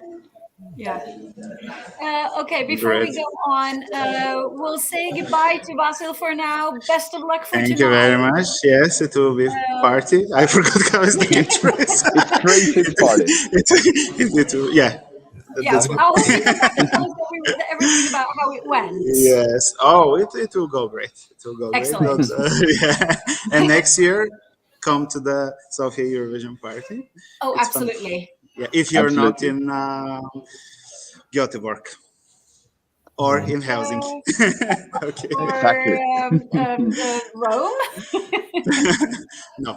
Oh yeah. Okay, we'll see you. Bye-bye. Thank you very Bye. And instead, we're going to bring back another one of my favorite people. Hello. You are very noisy. Hello. Yeah, I was just deliberately pretending there was a lag on the satellite. It worked. Good. Hello. Where are you? I am in a mall in Liverpool because we were just having lunch before some things later, putting some protein and stuff inside us. So I'm just in the mall. There is some piano thing going on behind where some people were trying to do Unicorn on a piano, which is very interesting. Yes, in the center. Excellent. So you're heading into the final dress rehearsal. No, I saw last night in the arena, and Okay. then later on in one of these public screenings, like fans club, not Euro Club fans, many different names, and they have the wrong URL just to make it even more confusing. Excellent. But yeah, so we went in last night. We queued last night because obviously in the UK we do love getting in line for stuff, and so we got in line for the jury show at like 3:30 to make sure we could be. No, but to make sure we were not the first ones, but to make sure we could be at the front, at the barriers, full on view, and it was definitely worth it. Like, so we queued for about 5 hours when you add in being in, then getting in there and having to wait another hour and a half once you're actually inside for it to start. But to do that for last night and not for tonight, which is a much longer show. Like last night, obviously it's just the songs, and then halfway through the fake voting, we just went. I wouldn't fancy doing that for well over 4 hours tonight. Yeah. It's a So long show. who stood out for you in the arena last night? So there's a very funny thing with Armenia in the arena because she's on the satellite stage, and that prop or staging is not square on to the camera. It's sort of like right angled a bit. So if you're on the right hand side as we were, you see it all. If you're on the left hand side, you don't see anything. All you can see is the back of her prop, which is very funny. TV show, obviously. So they bring her round the left side of it so she can wave at everyone, and then she gets on it and does it. Who stood out for me last night? I think Armenia's one that I think I'm just surprised by how good the staging is. So I don't know if I'm overplaying that by now, but it surprised me how well they put that one together. Norway, not just because you're there, Norway comes at a very good time. And I'm still not convinced how well it's done in the semi, but Norway certainly put some energy into it later on after you're sort of flagging a bit. Because let's be fair, like putting the two ballads before Finland is very deliberate. It's to set Finland up. It is. And Estonia and the Czech Republic have sort of been sacrificed a little bit in setting Finland up to be what it is. But then it goes down, the pace of the show sort of drops off a bit. And then Norway comes on at the end. It's like, oh, good, whipped us up again now. And I still think Israel is very, very good in the like as a live experience. And she is very, very good. Like she was not fazed by them not quite ripping her trouser off. Like just doesn't bother her. She's out performing 8 nights a week, like sort of thing. So those were very good. I feel a little bit sorry for Portugal. I think they've been shafted not shafted, but they are. So my contenders now for the bottom 5 would be Portugal, Estonia, the Czech Republic, and the UK. Like the problem I have with the UK is it feels very much like the interval act after Croatia. It feels like we started the interval, not like it's almost like you build up to Croatia and then it's done. But Alexander, you watched it online. Yep. Did you agree? Did you get the same impression on screen as Luke got in the arena? Yeah, I would say so. And I mean, overall, after seeing Thursday's semifinal, which was a huge snooze pill for everyone, I mean, it was not interesting at all, and not just because I'm a Finn. Everything starts off really great with Edgar Allan Poe, and then Portugal. It feels really misplaced being there as the second one out. Then again, when Käärijä rafted being in the first half, we were all devastated in Finland, coming to seeing that we're last out in the first half. And as you said, Käärijä's position is great because everything is building up for him. And then the second half of the show it truly is a bit slower, yeah. That's true. Australia in the venue is, I'd say that was probably as a live one that's excellent. It's so good in there. But then it does sort of dip down and dip down and dip down. And your comment about semi 2, honestly, I think semi 2, but the hosts and the production held that show together. If that show was done in Turin, or if that show had been done in Kiev, I think that would actually have been even worse than it was. Like that was really a very poor musical quality show. And to be fair, at the final, I think as a lineup of 26, it's fine. It's absolutely fine. Like, there's a few you could argue maybe shouldn't be in there, or you trade for one in the first semi that missed out or something. I think once we've lost the 11, it's actually quite good. But and I think also for semi 2, it just felt worse because semi 1 like was so good with certain things. Like the intro was so good to semi 1, and some of the VTs were so good that you just had that build up for the second one. And on Wednesday night we went to the jury show of semi 2. I actually came out and wasn't that bothered. Like it was okay. We watched the second semi in the Eurovision Village, which was a fun experience. I'd never done that before, and that was good just to be around people. But yeah, this show tonight is what I do like with this one, the interval acts. So there are parts of the interval acts that are good for everyone. Then there are parts of it that I think the Liverpool songbook really only makes sense if you're from the UK. Like there are certain songs that other people will know, but it does. And then bringing Sonia on is just that's only for us. Like Okay. that's not for anybody else. That is clearly for us. But certainly you notice by the time the interval, there's a bit in it where the Ukrainian host, I've forgotten her name, goes and talks to some refugees. And then the four of them are on the stage, the host, but only Norton and Hannah will do the voting. And at that point, Alicia's in the green room, but the Ukrainian host, you will now not see her again until the end, until the final shots of the show. And I think that's the sort of point where we've hosted it on your behalf, but now we're setting up for the winner. And I think that's almost, that was really good. And the one thing I loved, and it was very clever, because we wondered about the Ukrainian postcard. And so the way they have subtly brought the war into, as they've subtly brought the war into a lot of things over the week without it being too much in your face, was to use street art. And so they use the street art because it's very here, but to use Belfast on the other side of that, a city that had all of its troubles and has come through the other side of it. And the street art and the murals are a very powerful thing in Northern Ireland and Belfast. But to use that as the connection, I thought was very clever. Like that has a lot more symbolism than just this now. It's almost saying, look, that was a city 30 years ago that would be almost unrecognizable now from everything that's been through. So I thought that was super clever. But if you're gonna ask me for a prediction at some point, so I might as well give it to you now. Comfortably Sweden, absolutely comfortably. I don't see where, if this was an election, no one else has that path to winning. And there's a graphic. I don't want to spoil too much of it for you, but there is a graphic at the start that comes up when they're talking of numbers of wins by country, and clearly it shows Ireland on top and Sweden second.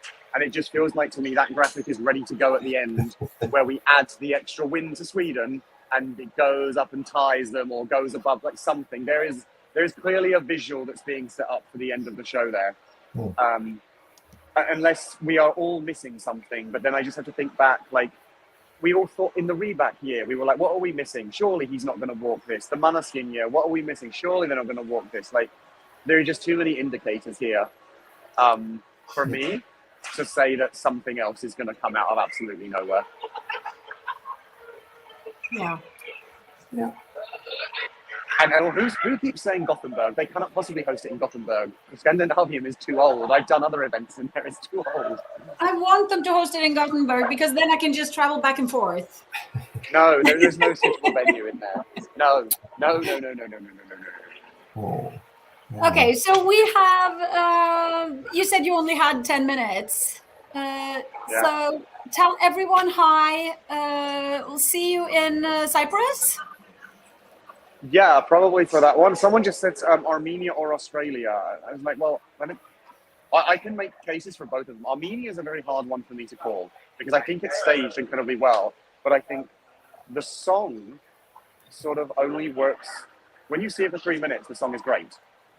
It's very hard to find a recap in Armenia because it's a building crescendo sort of thing. Yeah, so you kind of have to like it first on, but it does come at a decent point in the running order. Australia, I think, is excellent. I really think it's excellent. I don't think it's going to win, but if you want to go out with a bang, that's the way to do it, Australia. Yes, I am saying no more Australia, just before anyone gets there. What was the question? No, Armenia top 5 or Australia top 10. What's the most likely? I think. Australia top 10 is the most likely, but that doesn't mean I rule out Armenia top 10. Yeah. No. Okay, so I don't I get think Armenia, we but need okay. to do a little swap of guests here. I'm going to kick Thomas out because you need to get here, like actually get here. Yes, physically. You're going to kick me out, and Luke, please. you have stuff to do, don't you? Yes. Tell everyone hi from me. Enjoy the show, and see you soon. See you soon. Bye-bye. Thanks, everyone. Nice to see you again. So, Thomas, I don't know if you're. I'm just going to do a quick, like, internal thingy here. Do you have a spare bottle of bubbles you could bring?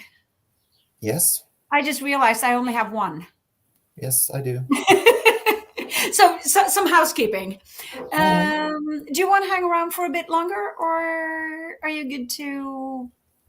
Do you want to hop in the car and get here? Is this where I do my Martin Österdahl and said I'm good to go? Yeah, you're good to go. Okay, bye. Bye, guys. Good to be with you. I'm going to bring Alexander back. Hi. I'm sorry, my net froze. So I was just I thought you disappeared because you had stuff to do. Well, I actually have to go in just a couple of moments, but I didn't want to make my exit that abrupt. But what I was wondering, Luke said that in the arena and also in the running order, Portugal might have been killed off. Did you feel the same watching the jury rehearsal yesterday? Because I assume you watched it on screen. Oh yes, yep. Yeah. Well, Portugal is one of my favorites, so I kind of looked forward to seeing it, but it is a weird placement for it just after Austria opening the show. It feels a bit weird, and I wonder now when I looked at it yesterday, I wonder if the crew from Portugal knows that they've been placed in a bad position and they will not win in any way. Because it felt like a lot of tension had been released and they were just, not competing, more enjoying the show. Oh, yeah. Which is lovely, of course, as well. Yeah. But I think they know that the let's face it, no one has ever won from the second. That has started second. Yeah. I'm really interested to see, since I didn't watch I haven't watched the songs in the running order. I haven't listened to them in the running order either, so I'm basically waiting for tonight to see how it works. But in the semi, Portugal was one of the entries that sort of brightened things. It's one of the songs that really grabbed me, and I'm really sad if that's kind of been. No, I don't approve. It didn't feel at all the same way looking at it in the jury show versus looking at it in the semifinal. No. There was a difference in some way. In some way, at least. It's I find it really upsetting the way that some songs are given like premium slots and others are just being killed off by the running order. Well, of course, we are one of the favorites that has been given a really great spot tonight. I have kind of mixed feelings. A part of me is a big fan of the fact that you have the lottery and that gives some kind of a lottery feeling to the starting order. But then again, I think that the shows have been better since the producers have started to build up the running order versus when it was all based on lottery and they're could have been like 15 ballads in a 2006 row. is an amazing example of that. Mm-hmm. Yeah, I guess I agree. 2011, yeah, in Düsseldorf, when Finland was opening it with this really slow ballad with Yeah. Paradise Oscar alone on the stage with his guitar. It was a catastrophal start Yeah. of the evening. It I didn't look good at all. Before you have to run, I don't know if you have a few more minutes. I have a few more minutes, yeah. Yeah, I think this is a very interesting comment that having all televote in the semis have given us some songs that a jury might have killed off. Which And then do you again, think that is?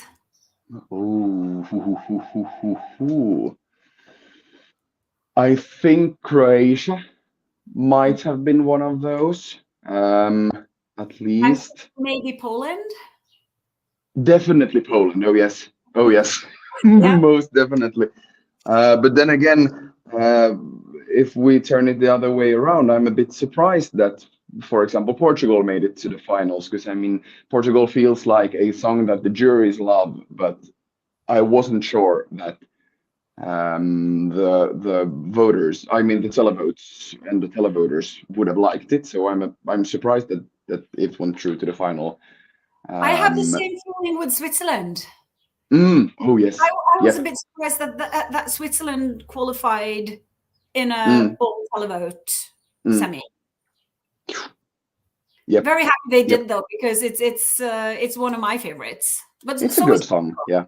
So yeah. Okay, so before you head off, who do you want to win tonight, and who's gonna win tonight? This is I've been asked this question so many times, and the closer we get to the final, the more difficult it gets. Of course, I want Finland to win. It would be amazing. There is no other correct answer for me to say. I mean, look at me. I'm in a green suit. Yeah. Of course, I want Finland to win. Stunning in your green suit, by the way. Oh, thank you. Of course, I want Finland to win. I think I have 3 scenarios in my head. I have the one where Finland wins, where Sweden wins, and where there is someone that gets, because I think Sweden will win the jury votes and Finland has got a good chance to win the televotes tonight. And then there's the scenario where there is someone that, let's put it out there, Israel maybe, that gets to the second place in the jury votes and the second place in the televotes, and then all of a sudden it's the final winner. But if I have to guess, and it breaks my heart to stand here saying it, but I think Lorraine will win tonight. Okay. But okay. Remember to vote for Finland. Having said that, remember to vote for Bulgaria. The children insist that I ask you, what is your favorite tree? My favorite tree. Yeah. Ask everyone this. Well, since being from Finland, I think it has to be the birch. We have a lot of birches in Finland. Yeah. I'm really allergic to birches, so this time of the year it's also the worst tree around. But I think the birch is same my thing here tree. Actually. And it's lovely green now. Just saying. That it is. Oh, that's a nice turnaround. Oh yes. So good luck on your commentary video thingy, everything you're doing tonight. Thanks. And best of luck for Finland. See you in Tampere next year. Bye-bye. Just saying. Bye. And with Thomas being kicked off because he needs to grab some bubbles and come here, and Alexander having to run off and do some work, we are bringing back one of my favorite people in the world. And we have Sam. Hello. Hi, can you hear me?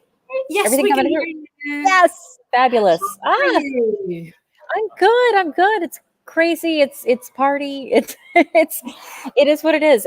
It's crazy to think that this is the final day. I'm sure everybody else who's been on the stream today has probably been like, oh my gosh, it's here again. but yes, it's here, and I'm so happy to be back with you. And I'm realizing that my headphones might be running out of battery, so this could be very awkward. But we'll make this happen. We'll make this happen. I'll just try not to. It might be a very short guest appearance. Or I'll go grab some more batteries, try to scratch them off from somebody, and I'll run back. But so far, so good. It's just beginning to. Okay, most important things first. Who's your favorite, and who do you think will win? My personal favorite is Australia. I am a sucker for a bit of rock, for a charming group, for a front man who is just so magnetic. I love a guitar. Like I'm a child of the 80s and early 90s, so I love everything about this. The colors, the bombast, the joy of it. It's the mess. It's so hard for me not to just get absolutely wrapped in with Promise this year. I'm trying to figure out how to somehow shoehorn it into my wedding this summer. We'll see how that works.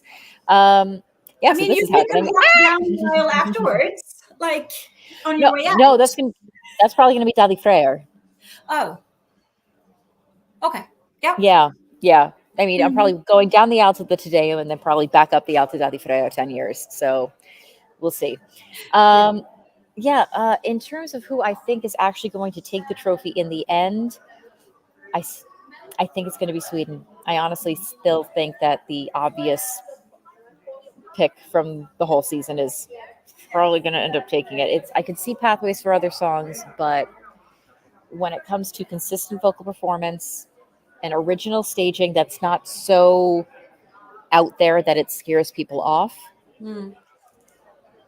it's really hard to ignore. And as somebody who's been part of this press group for so long, we love the narrative, we love the story, we love an underdog. But sometimes, if you hear, clip clop in the distance, is it a horse or is it a zebra? And 9 times out of 10, it's a horse. Yeah. So I prefer a zebra though. I prefer a zebra. Don't get me wrong. Like I said, my favorite's Australia. I love a zebra. Yeah. But Australia is actually my number 3. Hey, you and I are often simpatico. Yeah. So, like you and and also just pure selfishness. I fully admit this. I've been doing Eurovision now since 2011 in person. I've been to Sweden twice already. Yeah. I kind of want to go somewhere different, but Where would you like to go? Oh, just before you answer that, okay. Let me bring someone else on to join us. I love this almost being all female for a bit here. Ooh, yeah. Desiree, hi. So before I let Sam answer that, can you also answer who do you want to win and who do you think will win? Okay, so who do I want to win? Well, my favorite is Italy. So finally, someone sensible. And who do you think will win? Probably it will be Finland or Sweden. Yeah. But I'm not quite sure who of those would win it in the end. I mean, looking at the running order, it's pretty much set up for Finland, though. The build-up to Finland is quite stunning. Yeah, I can see that. I do have quite a doubt about the running order for Finland because he comes on after a whole bunch of strong vocalists, starting from Spain, maybe even Cyprus, depending on how his performance will be. But there will be at least like 4 to 5 really strong singers, and then comes Finland. So. Yeah. Yeah, but you could also say, I mean, I remember last year when we had this string of very different and yet really beautiful ballads, just ballad. I granted last year was a very ballad heavy year. But then suddenly, here comes Trenuletsul, and it just literally just runs everybody over. I wouldn't be surprised if Keria does have that effect this year. No, that could be, but I think that the Moldovan act last year, it was sung a bit better, so it didn't have that thing. And I'm a bit torn there. I mean, I totally understand that after a couple of ballads, people would love to have an up-tempo, fun, crazy song. But on the other hand, it will also maybe emphasize extra that he's not the strongest vocalist. It was quite interesting what Luke said earlier with Norway sort of bringing the mood back up again. I have to admit that I haven't listened to the songs in the running order, so I have no idea what the feel is going to be like. But Sam, you've seen the running order both in the arena and on screen? No, just on screen. I've been rehearsing for. I'm doing a live broadcast this evening over the live show for a radio station here in the U.S. Actually, tape delayed, but as live. So I've been trying to rehearse that. So I've been here, which is fine. Yeah. I'm thrilled to be anywhere, honestly. Yeah. What is your impression of the running order? Who is it going to benefit? Who have been sort of killed off by the running order? It's really hard to say. Like I said, my biggest takeaway was that sort of mid to ballad into the Finland, Czech Republic, Australia, Belgium kind of bombast, which might be less than ideal for Armenia, which is a shame because I do like the song. I always like to see Armenia going a little bit. That's my number 2. Bit out of the box. I love Armenia for the fact that they tend to send songs in really interesting time signatures and structures that we don't normally see. It's not the normal verse, chorus, bridge, chorus, flourish. They're doing something a little weird. So this is in the same family as Not Alone, as Fly With Me, as all that kind of thing, which I love. But it's a weird little sawtooth. It's sort of high and then low, or mid, or low and then too mid. It's, the song that I'm talking about, so you don't need me to explain it. I think it's an incredible ending to the show until you actually get to the ending of the show. Yep. So as much as on paper having the UK close out the show is awesome, you have Unicorn, Carpe Diem, which is probably going to get the crowd on its feet, and then Mama. How do you say it? Because I feel like I haven't been able to get it right. 3 high energy, really crazy party songs, and then a song that's still got a party vibe, but it's a bit more chill. Yeah. And that's how we end. And we also have, instead of flowing directly into the song, the run-throughs that I've seen, they have to extend a little bit of a tech break just in order to get May the platforming and the staging machine. So it kind of breaks the groove just a tiny bit, and then it's the end of the show. So the rhythm is a little bit weird. Her vocals aren't exactly spot on all the time, from what I've heard. They were okay yesterday when it counted. I think. Good. Yeah, they were all right. It's still. She's not the strongest vocalist in the group. It's a fun song. I do really enjoy it. I will continue to listen to it after the show. But just a few songs before that, we have Monica Linkite and the beauty that's coming from that. So I like the UK, but this is a really, really strong year. So I have no idea what's going to happen. No. Yeah, that's my rant. Yeah, it is. I've not been following anything this year. I haven't listened to the songs until right before I was going on the ladies panel with Alicia, and I don't know. There are some strange choices. It was two very different semis. And I'm kind of confused about the running order for tonight. Well, I'm not thrilled with the idea of opening with Austria, but honestly, if you want to start your show with a bang, with something high energy, with something really catchy, there weren't really that many options for songs drawn in this first half. No. I mean, you had Austria, you have Portugal, you have Poland. Poland argue could have been a good opener. It could have. I mean, like I said, the options are limited. They're there, but they're kind of. You could argue France. Oh, that would And have been evil doing that to them again. exactly. Yeah. And then you have Finland, Hmm. which it's like they weren't going No. to do that. They were No. not going to do that. So really, there are really only about 4 songs that could potentially have opened. Yeah. So I guess if you have to do that to somebody, it may as well be the one that's been a bit of a fan favorite, that's going to get people really engaged and on their feet and dancing and singing along. But I'm not saying that it's completely memory hold. Like No. I was taking part in the audience poll, like the sort of exit poll that was going on as folks were leaving the arena yesterday Yeah. after the rehearsal. And a lot of people were still really, really on board with Austria, even after having 25 other songs coming right after it. That's interesting. Yeah. Yeah. It didn't win that poll. I think that still went to Finland. No, it definitely went to Finland. Yeah. But it was, I believe, top 4 or 5 after all of that. So what will be. And wherever we go next year is wherever we go next year. Yeah. Hopefully somewhere warm and cheap would be nice. Yes. But sadly, Malta got knocked out, which I'm still brokenhearted over.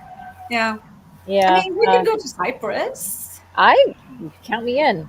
I'll need better sunscreen, but yeah, count me in. It's warm, but not so cheap, I think. Well, it's cheaper than Sweden and Finland. That's true. Okay, so we have, if you want to check out the audience poll, we have the link right here. Pop over and check. Austria number 5, Finland 1 ahead of Sweden, and Belgium 3rd. Belgium has gone over super, super well in the hall here. People were going crazy for it. People just really, really connected. Yep. and got people dancing. He's a very engaging singer. His backing singers are just amazing. And it's very much not my kind of song, but I can so easily see why people like it and why it's doing so well, both in the poll and also in the odds. Yeah, it's jumped up. Yeah, it's jumped up seriously. Very much. Yeah. I think that we have someone else who wants to come in from my favorite island in the world, and definitely my favorite person in the world. So here we go. Welcome.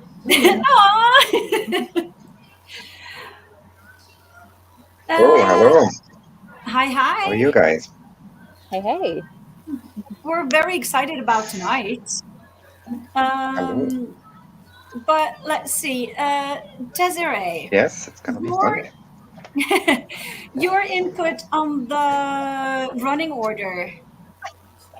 I didn't really think that there were any songs that got thrown out. What I noticed from the beginning, you have Switzerland as the first slower song after 2 really high energy songs. And then afterwards you have Poland, which is, it's a bit like what I said earlier about Finland, that you have first 3 strong vocalists and then afterwards you get Poland. So that gets emphasized also even more. And further on, I think that UK coming after Croatia is really not doing them any good, because it's a really crazy song, probably the craziest one you will get this year, but it is well sung after all. Yeah. I think that the thing with the Croatia for me is that I like sort of like the message, I like the performance, I like the craziness of it. I'm just not too keen on the song. No, that's for me. I mean, I would love Croatia to win. If we're speaking of warm and cheap, then Croatia would probably be as good as it goes. But, yeah. for this song to win, I'm not sure. But then on the other hand, so if it's a host city, then it's a host city. So. Yeah. I think that we are starting to get people coming on. What if you're going to pick one moment, Sam? You've been watching the rehearsals. What is it that you're going to take away from this year as your sort of this one moment? Oh, that's really, really tough. I really, and this is something really simple and really kind of understated, but I love it when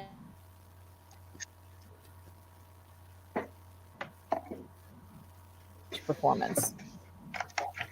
You froze for a bit there, so we didn't hear you. Sorry about that. Technical difficulties. Yeah. No, what I was saying is that I really appreciate it when an act, particularly a band, stages their performance as a concert footage rather than a televised performance. Yep. And Slovenia really, really does that well this year. That they really engage incredibly well with each other, with the audience that's directly around them, and it feels less like this is a competitive song and more like this is a presentation of a song. It feels so confident and so natural. And at the end, the five of them just come together and bow. And it's just this really lovely moment of just four guys who are just having the time of their lives. You get a similar vibe from Australia as well. Again, like I said, full disclosure, favorite song. Please. But that's, I mean, little moments like that, when you lose the veneer of the high polish of a contest like this, where every single camera angle is worked and polished, and you just realize this is just a bunch of guys having fun and doing what they do best. And that was a really, really nice little quiet moment for me that I loved. Nice. Can we have like just a quick round of the four of us who are here now? Where would you rank the hosts? Like the hosts themselves, like the actual I would like compared to the last, let's say 10, 15 years. I would like Hannah Waddingham to host everything ever for the rest of time. And the moment that I heard that she was going to be one of the hosts, because I'm a big Ted Lasso fan. I love Ted Lasso. And I know like her character, Rebecca Welton, is just spectacular. The moment that I knew that she was in the group, I was like, she is most likely going to be the next Filomena, the next Anke Engelke. She's going to be up there with Petra Mede. She is in that pantheon for me. She is spectacular. Julia is doing an incredible job for somebody who's not a professional host and not doing this in her native language. She and Hannah are playing off of each other very well. Alicia's doing great. Honestly, if she weren't next to Hannah, she'd probably be, And Graham is Graham. He's a professional. He's polished. This is a safe pair of hands. Yeah. This quartet was a masterstroke. I think the four of them together are chef's kiss. Yeah. I've been thinking that all week. I've only seen the semifinals, so I'm still to see how Graham works with the ladies. But I think I've got them up there, and definitely Berlin says here top 3 for sure. I'm struggling to think of anyone I would rank higher because it flows so naturally. You don't have these awkward little pauses and badly practiced jokes. Yeah. Like it just flows. I mean, I think part of the reason that might be a thing is because how many times have we been having contests located in nations where English is not the first language? Yeah. And even though a host may have studied and speaks English beautifully, fluently, it's still maybe not their first language. And there's naturally a bit of a hurdle. We don't have to worry about that hurdle with 3 out of the 4 judges here. So, but I think they're all doing great. So I could hear through my headphones, Australia is currently rehearsing, and I'm just like, oh, I hear the guitar riff, and I'm just, I've just ascended to another level. I'm just. All right. I'm sorry. I'm going to be banned That's for. who you are. Oh, I'm a happy girl. Good. I think I'm gonna not kick you off. That would be very, very rude indeed. No, But let you go on to Release. do whatever you're doing. Right. We might be doing a wrap up little stream tomorrow, reacting to who won and how the final went. I am on a plane tomorrow, sadly heading back to Minnesota. So it might be a little bit difficult, but Yeah. at the very least, I'm so happy that you got me on today. It's been way too long. It has. Yeah, I wasn't And allowed to have I'll opinions see last you year, next so year, definitely. yes, wherever Yes. we are, you're Yeah, I'm coming. getting like 4 years worth of hugs in one. Yes, I know. I can't wait. All right. Mwah. Bye-bye. Happy Eurovision, everyone. Bye. Happy Eurovision. Eurovision. Okay, so there might be someone else very anticipated coming on in a few minutes, but before that, we didn't get you guys' answers to the hosts. So what I think they're doing great as well, definitely among the top. But for my taste, Hannah Waddingham is a bit too shouty. Oh, okay. That's also, for example, what I don't like about Barbara Schöneberg, the one who is often hosting the German national final. She's always shouting instead of speaking. So that's not for me. But yeah, for people who think she's great, then it is. Yeah. You know, I enjoyed them a lot because they're like their jokes come kind of naturally. And it's nice. I like Hannah. She's like, well, I guess she shouts a bit, but I enjoy her. Like a lot of the time, you get this awkwardness, and you just kind of want to like move out of the room, and like or because it's so awkward sometimes. Yeah, But I mean, haven't had a sometimes moment it's of so like this. embarrassing. You I know, also think that's a like big when asking like, credit to Chris. No, what did you say, Leonard? well, I lost my thoughts. Yeah. No, I mean, I see what you mean, both of you, when you say that she's shouting. She is a very loud person. I think that's just who she is. I still like her though. I like the way she sort of carries everything. It seems like she's the one who's in control in a way, and she's guiding the others. It's like she's got the ropes, and it's like, okay, now you can talk, and then I'll bring it all together again.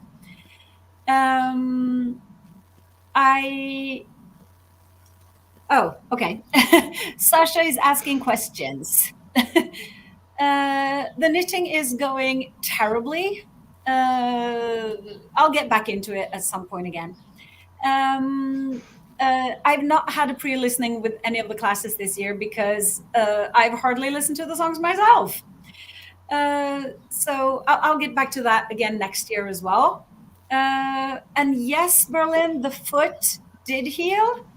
But that didn't last for long because I managed to twist my ankle on Wednesday going to work, and my ankle is now insanely colorful. It looks like an impressionist painting or something. But I'll be fine. What's been your favorite moment of what you've seen this year, Desiree? That's a good question. I don't know. Oh, and Linda, you can also plan your answer to that because I'm going to ask you afterwards.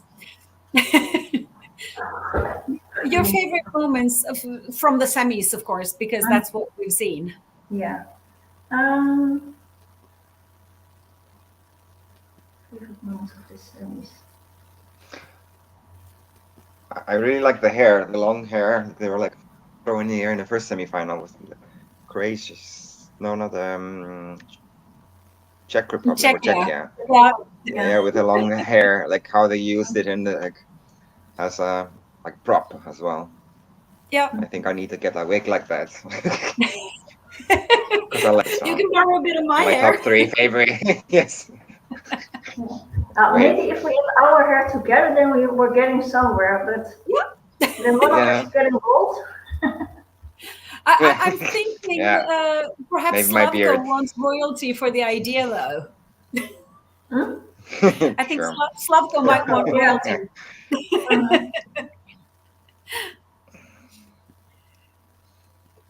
So we've got the Czech braids as a highlight. Did you think of something different?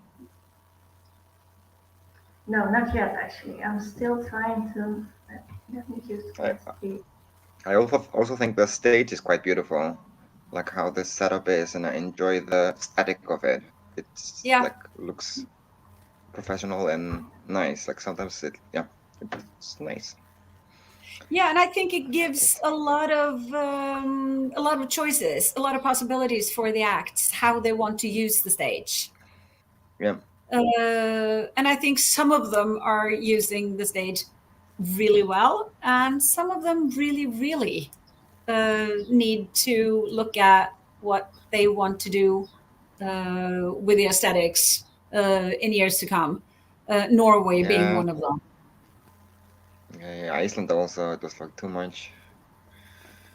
Also, all covered. Too many things happening unrelated to the song. Yeah.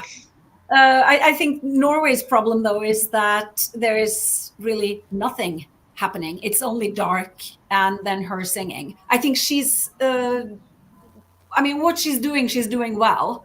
But I think that the Norwegian delegation has lost a lot of, they could have done so much more with the stage than what they did. Yeah, sure. Okay, we have another person arriving from my favorite island, who's actually in Liverpool. Hello. So how is Liverpool today? Hi, Louis. We can't hear you.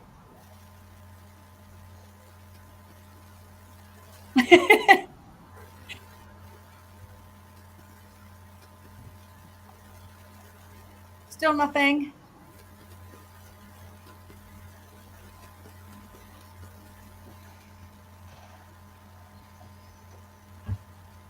Still nothing.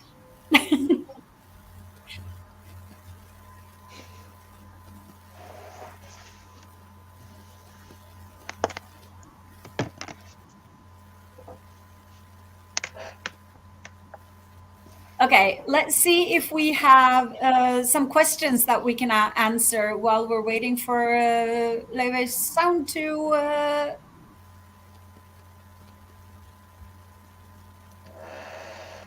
get fixed. No fainting for a while. Okay, there are quite a few new people who have arrived on the in the chat as well. What has been your favorite moment so far in the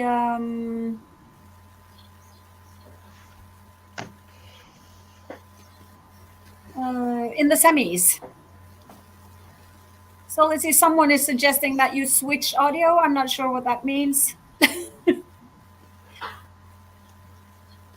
Those gremlins, which gremlins?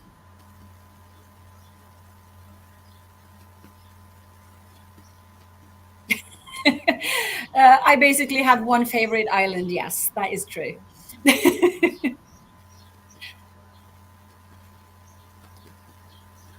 Okay, so Dorothy says, playing it safe with the staging after the broken sun of last year. That might be. I've not really thought of that as a possibility, to be honest.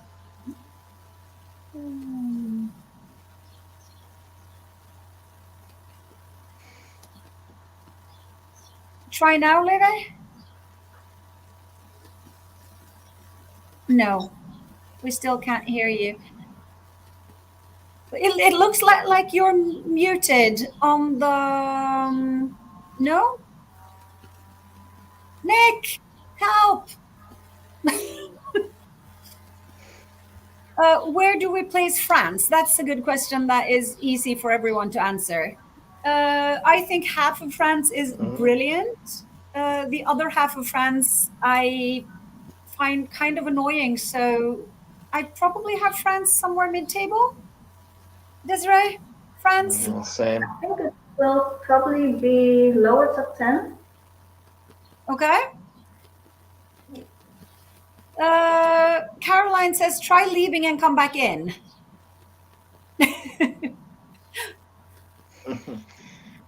Yeah. And Leonard, For me, France. it's like middle France. Yeah, it's like 15th place or something. 10 to 15. Yeah. Okay, we have Victor here saying Like, for the first France. time, I didn't like Romania. Yeah, explain to the people why you normally like Romania. Because I used to live in Romania, and it's like I learned the language, so I have a soft spot for it. So my Romanian half of me is going to Moldova this year. That makes sense. Yeah, but it was a lot better like at Eurovision than in their national final, because the national final was so cringy and terrible, like with the dancers and stuff. I'm really happy they took the dancers away, because it gave the song like a bit more of a chance. But it was okay that it didn't qualify? Yes. Yes. It did deserve to qualify. I think that for me, Romania, there were like tiny little bits of it where I was like, ooh, this is actually quite good. And then it's like, no, this isn't good. So it's very divided, my feelings towards that. Okay, Levi is back. Let's see if we have audio. Hey! Hey! I decided to quit with thingies. Yeah? Is it working? It's working. Yes. Okay, perfect. Excellent. Sorry. The Liverpool and Eurovision experience is getting us really tired, as you might know. Yeah, I had to wake up really early this morning after 2 hours of sleep to be on the BBC breakfast. And then, of course, I went back to sleep, and I just woke up and ran to the press center. You know, this is Eurovision, of course. Sleep is overrated anyway. It is, it is. Yeah. How are you guys? I'm super excited about tonight. I haven't listened to the songs in the running order, so I'm really excited to see how the show builds up. Based by just looking over the running order, it's building up to Finland. Yeah. It very much, I don't know if we are all in our Nordic noir bubble, really feels Finland. It does. Yeah. It does. It feels like Finland, but I don't know if we're all in our, own little cave of Bulgaria. Yeah. And please look at my nails. They have the Eurovision logo colors. Yeah. We had Alexander from Ile on earlier. His were green. That's nice. So was his suit. Yeah, I'm trying to be inclusive, And but your favorite is Finland, isn't it? It is, of course. It is. Yeah. It is most definitely Finland since early February. Yeah. Who do you think will win, though? I still think it's gonna be Finland. Yeah. Yeah. There was a rumor going on in Euroclub after people came from the jury final that Lorraine was not so good in the jury final yesterday. That's what some people say. Yeah, some people say that that's not true, and she did perfectly well. But I'm not so sure. Of course, most definitely, probably it will be Lorraine because it's more mainstream. It's more mainland Europe.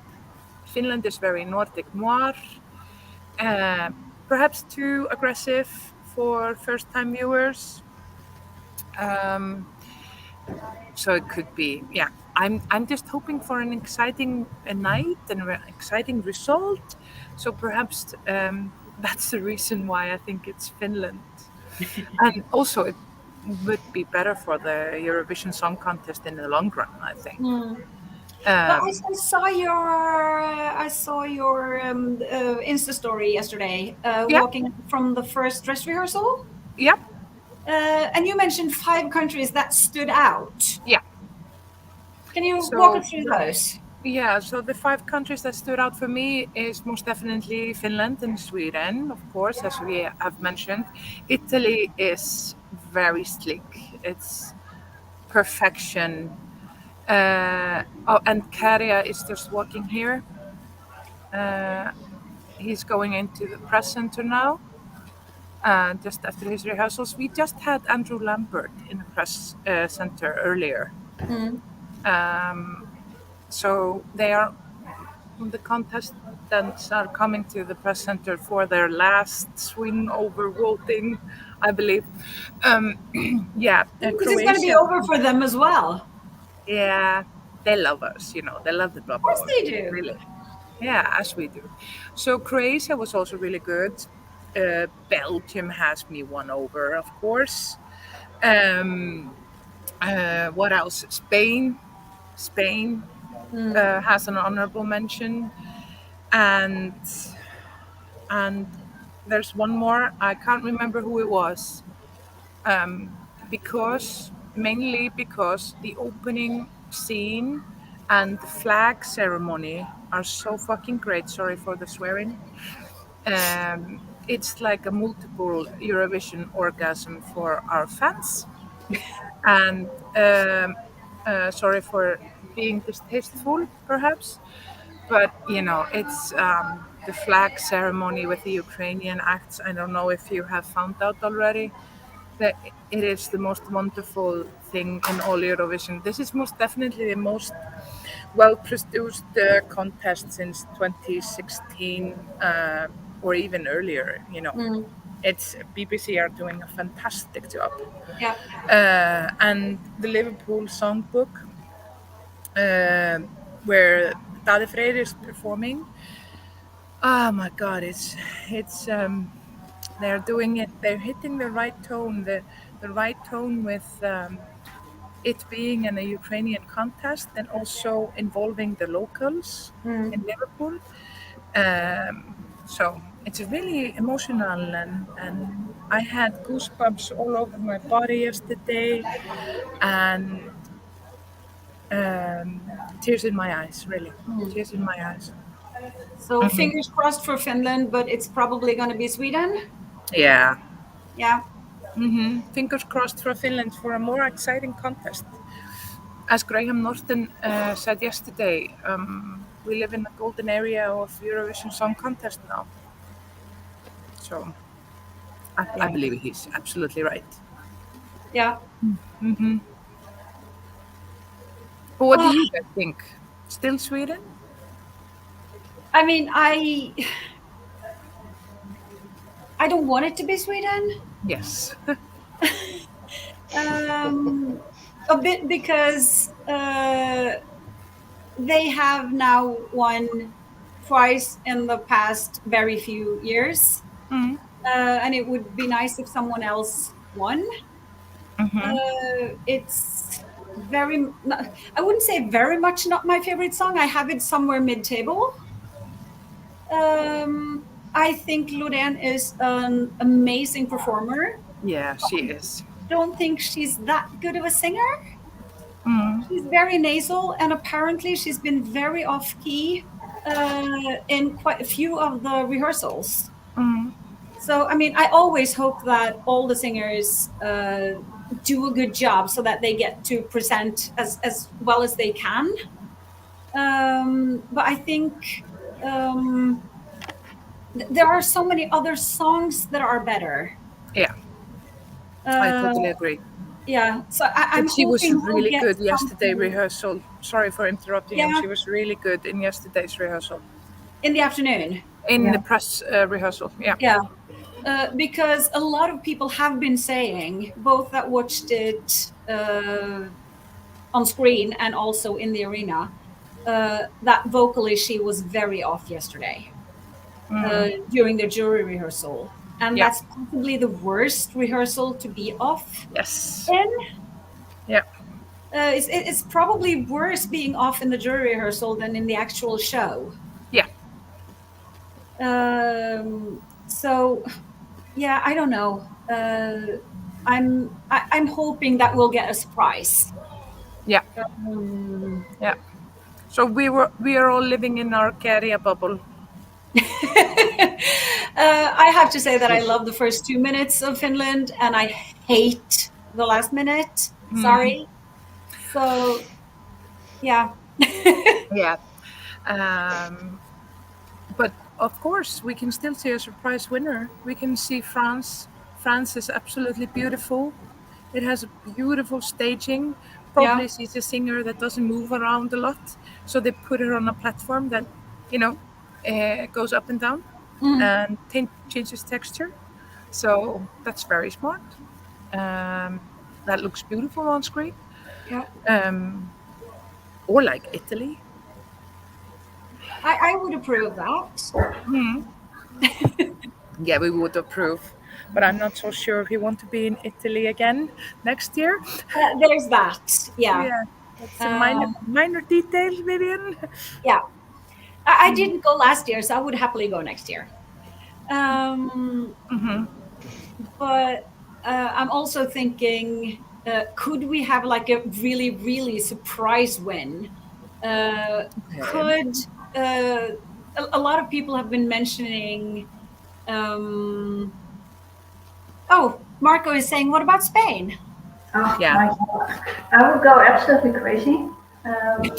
Spain wins. Not too surprising. I mean, yeah. Yeah, because I mean, Spanish is your second language. Yeah. Probably my Spanish is better than my English, so. Do you like the song though, or do you like it because it's Spain? No, I don't like it because it's Spain. I mainly like it because of her, because she is such an amazing performer and so puts all of her heart in it. And I just think they deserve a good result for the effort they put in, and for having an effortless performance every single time. However she sings it, whatever else she does on stage, it's been flawless every time. And yeah, I think that just should be rewarded, whether it's with a win or at least a high top 5, top 10 result. Yeah. I mean, she is stunning. She owns the stage, and her vocals are amazing. She's flawless every single time. Yeah. So she's yeah, amazing. I She's an amazing performer. Yeah, I wouldn't mind a Spanish win, even though the song isn't my favorite. I like it. I like the kind of music. I like the sort of like the flamenco style of music, but this song is, I don't know, a bit too shouty for me. It's a little bit niche. Yeah, it is. I wouldn't mind though if Spain won. I would be very happy with a Spanish win. A lot happier this year than I would have been last year. Yeah, me too. Well, actually, I met Blanca at Eurovision in concert, and she's also so lovely. So yeah, that's also, I would really be happy for her to win as well. So. Yeah. I've been on this stream now for almost 3 hours, so I don't remember who I've asked what. But I'm trying to ask everyone, what is if you have to pick one moment, what's your favorite moment so far of everything that's happened on stage, preferably at Eurovision this year? Käria bringing this really big box on scene. And yeah, it's my box is bigger than your box energy towards Lauren, and I'm absolutely here for it. I love their little friendly feud. But off stage, it's been like meeting Lazara, meeting Jamala this morning, and meeting Käria, of course. Yeah. He's absolutely wonderful. I think my Which one for favorite him? moment is perhaps that little video of him doing Lorian's choreography. Yeah, that's very nice. So That is many nice. possibly the most funny thing I have ever seen. I think I've watched it like 10 times. Yeah. And whatever video of him with Bojan from Slovenia. That's also crazy. Yeah. I've not seen that. My second favorite moment will, of course, be Tade Freyr on show tonight. Finally on the Eurovision stage. Finally on the Eurovision stage, and he's owning it. My God, he's owning it. Of course he is. Of course. Yeah. He's wonderful. How do we feel? I think this might exclude Desiree a bit, but how do we feel about Iceland? Well, I was surprised that we didn't qualify, I must say. I'm probably the only one who was surprised. I think everyone else was kind of prepared, but honestly, I believed that we would qualify. I'm sorry for Dilja, but she's such a champ and a sport. She's a delight, and she gave her best on that night. And you know, it's a competition where some performances are done once and some are done twice. It is how it is. Yeah. We always have next year. I think that she deserved a better song. I think she is a lot better than the song is. But I have to agree with you, though. I didn't think she was going to qualify before the semi. Then after watching the semi, everyone that were watching it with me, we were like, okay, can we change our minds? We think this is going through. Exactly. So, but no, we didn't. Yeah. Yeah. We'll always have next year. Yeah. I also have to ask my second. Yeah. Okay. How did you feel about Iceland? Are you asking me? No, Hlynur. Hlynur. Yeah. Yes, she did her very best, and what I've seen of Delia is like she's a super wonderful person, and she seemed like was a good energy, and I hope to see her again in this Snookerkeppnin. I think she will. She has a bright future, both as a singer and a physiotherapist. Team physio here. Yeah. I think she has one of the best vocals this year. Yeah, most definitely. Yeah.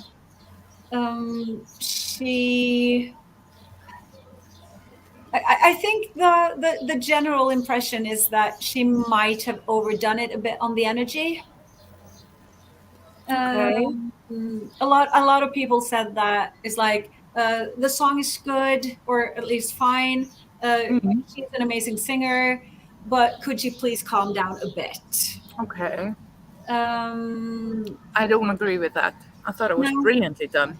Yeah. I thought the staging could have been a little bit better for her. But either way, yeah, they did really good. In my opinion. Papagallo says, like the staging and lighting, but just wish that the power built to something more than it did. Yeah, that's a good point. Yeah. Okay. Yeah. Okay, what do we think about Poland? I have to say no comment. I was surprised that Poland qualified. I must have said. Yeah. I must say that. I think most people agree that if it hadn't been 100% televote, she wouldn't have. Yeah. But I'm happy for her because the attitudes of the fans towards her have been negative.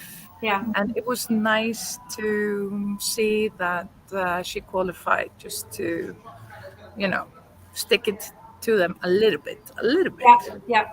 Yeah. I agree. I think that's the reason why I was like, okay, it's okay, because she, both the fans and a lot of the press have treated her Yes. really, really badly. Yeah.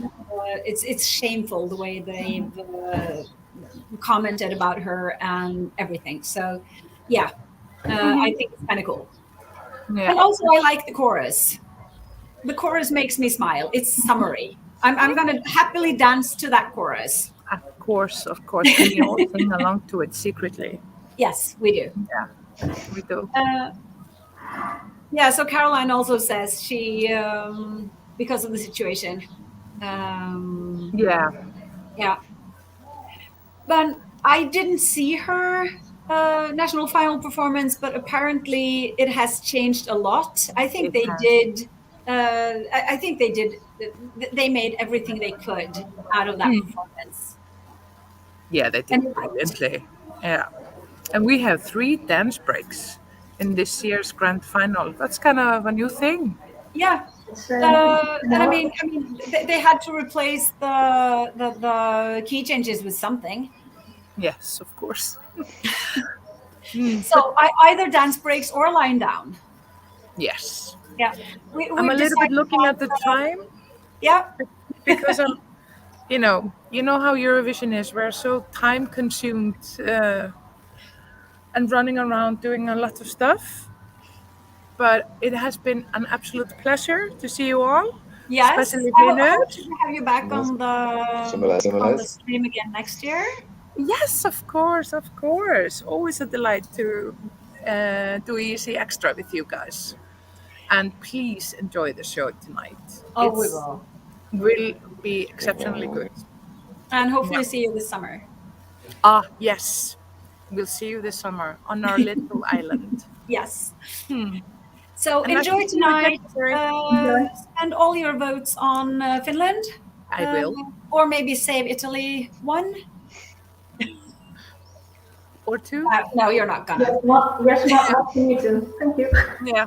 Okay. Okay, I'll see you. Bye. Bye. Bye. Okay, I have a party starting in 2 hours, so I think I'm gonna start cooking.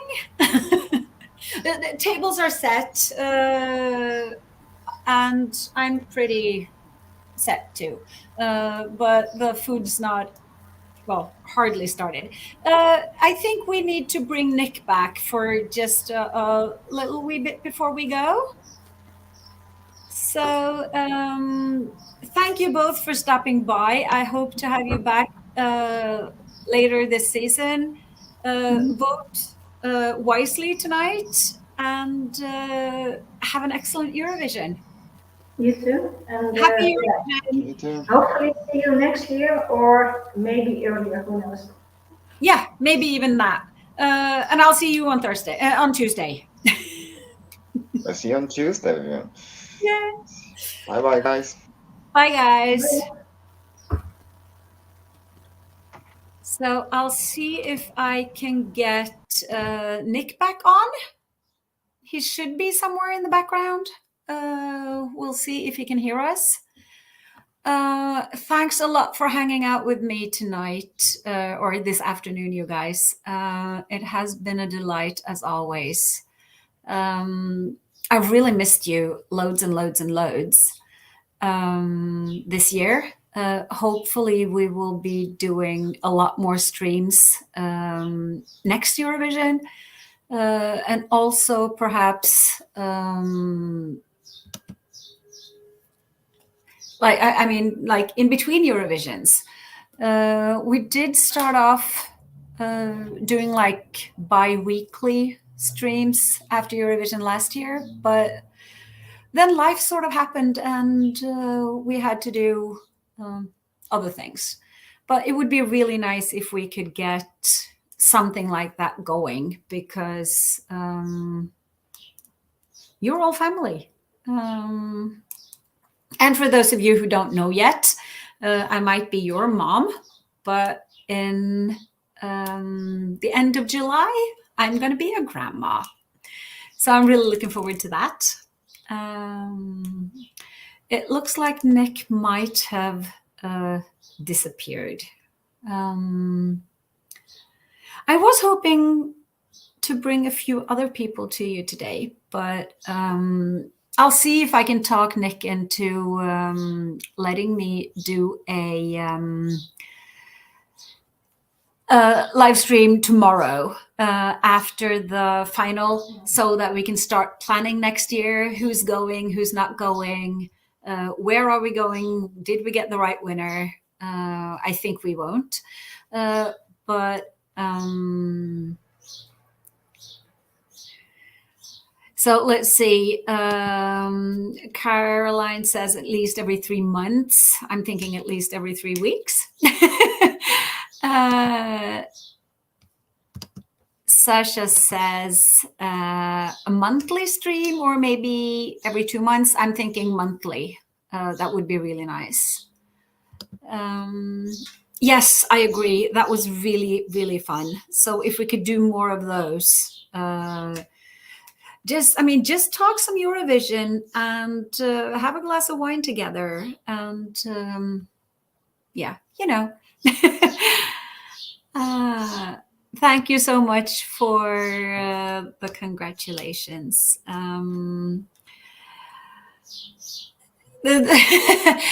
No, I think I would be in risk of being put up for adoption if I tried that. It's going to be a girl, and she already has her name, but we will perhaps share that later on. And then we have Marco saying we didn't get the right winner last year. No, I know.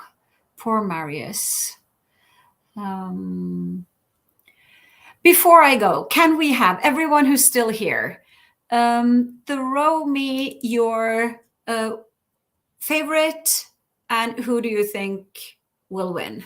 So 2 countries in the chat. Who would you want to win and who do you think will win?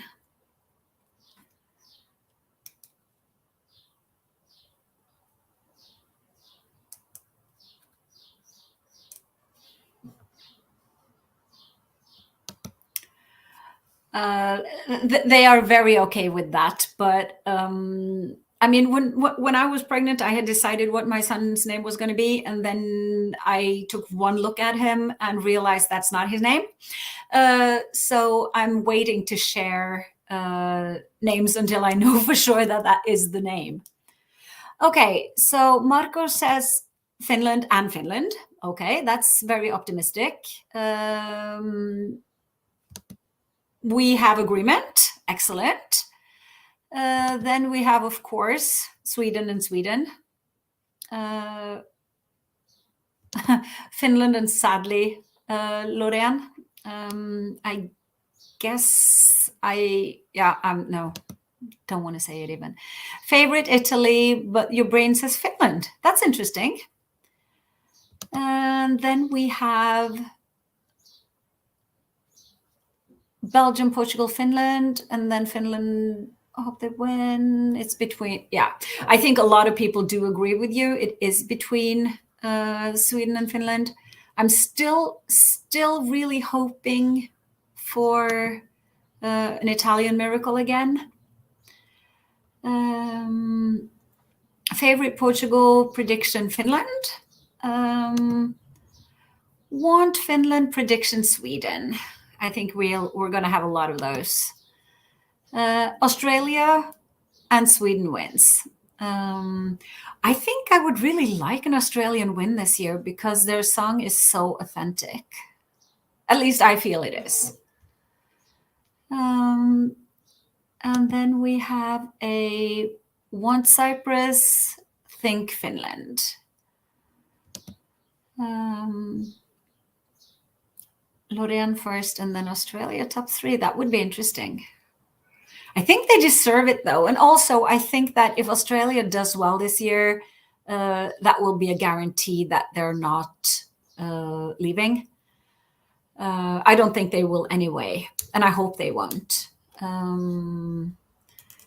So fingers crossed that Australia stays. We're having hopefully more than one returning country, but it's kind of interesting with countries coming back after 30 years out. But it's cool. So I guess I will just close by saying that I really hope Italy wins because they're my favorite. I think, it pains me to say this, but I think it's going to be Sweden.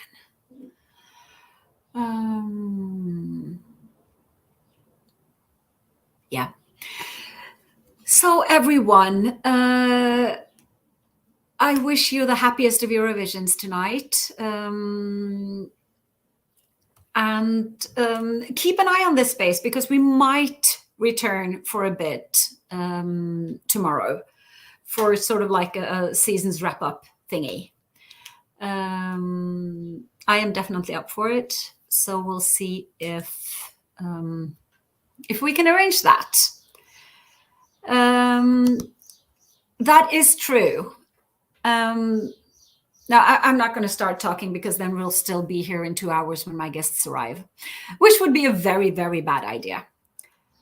Oh, that's a good idea. I did that in 2016.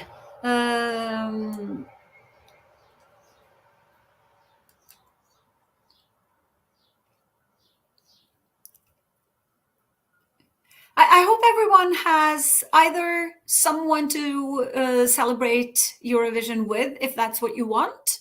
If you prefer watching alone, have a wonderful night.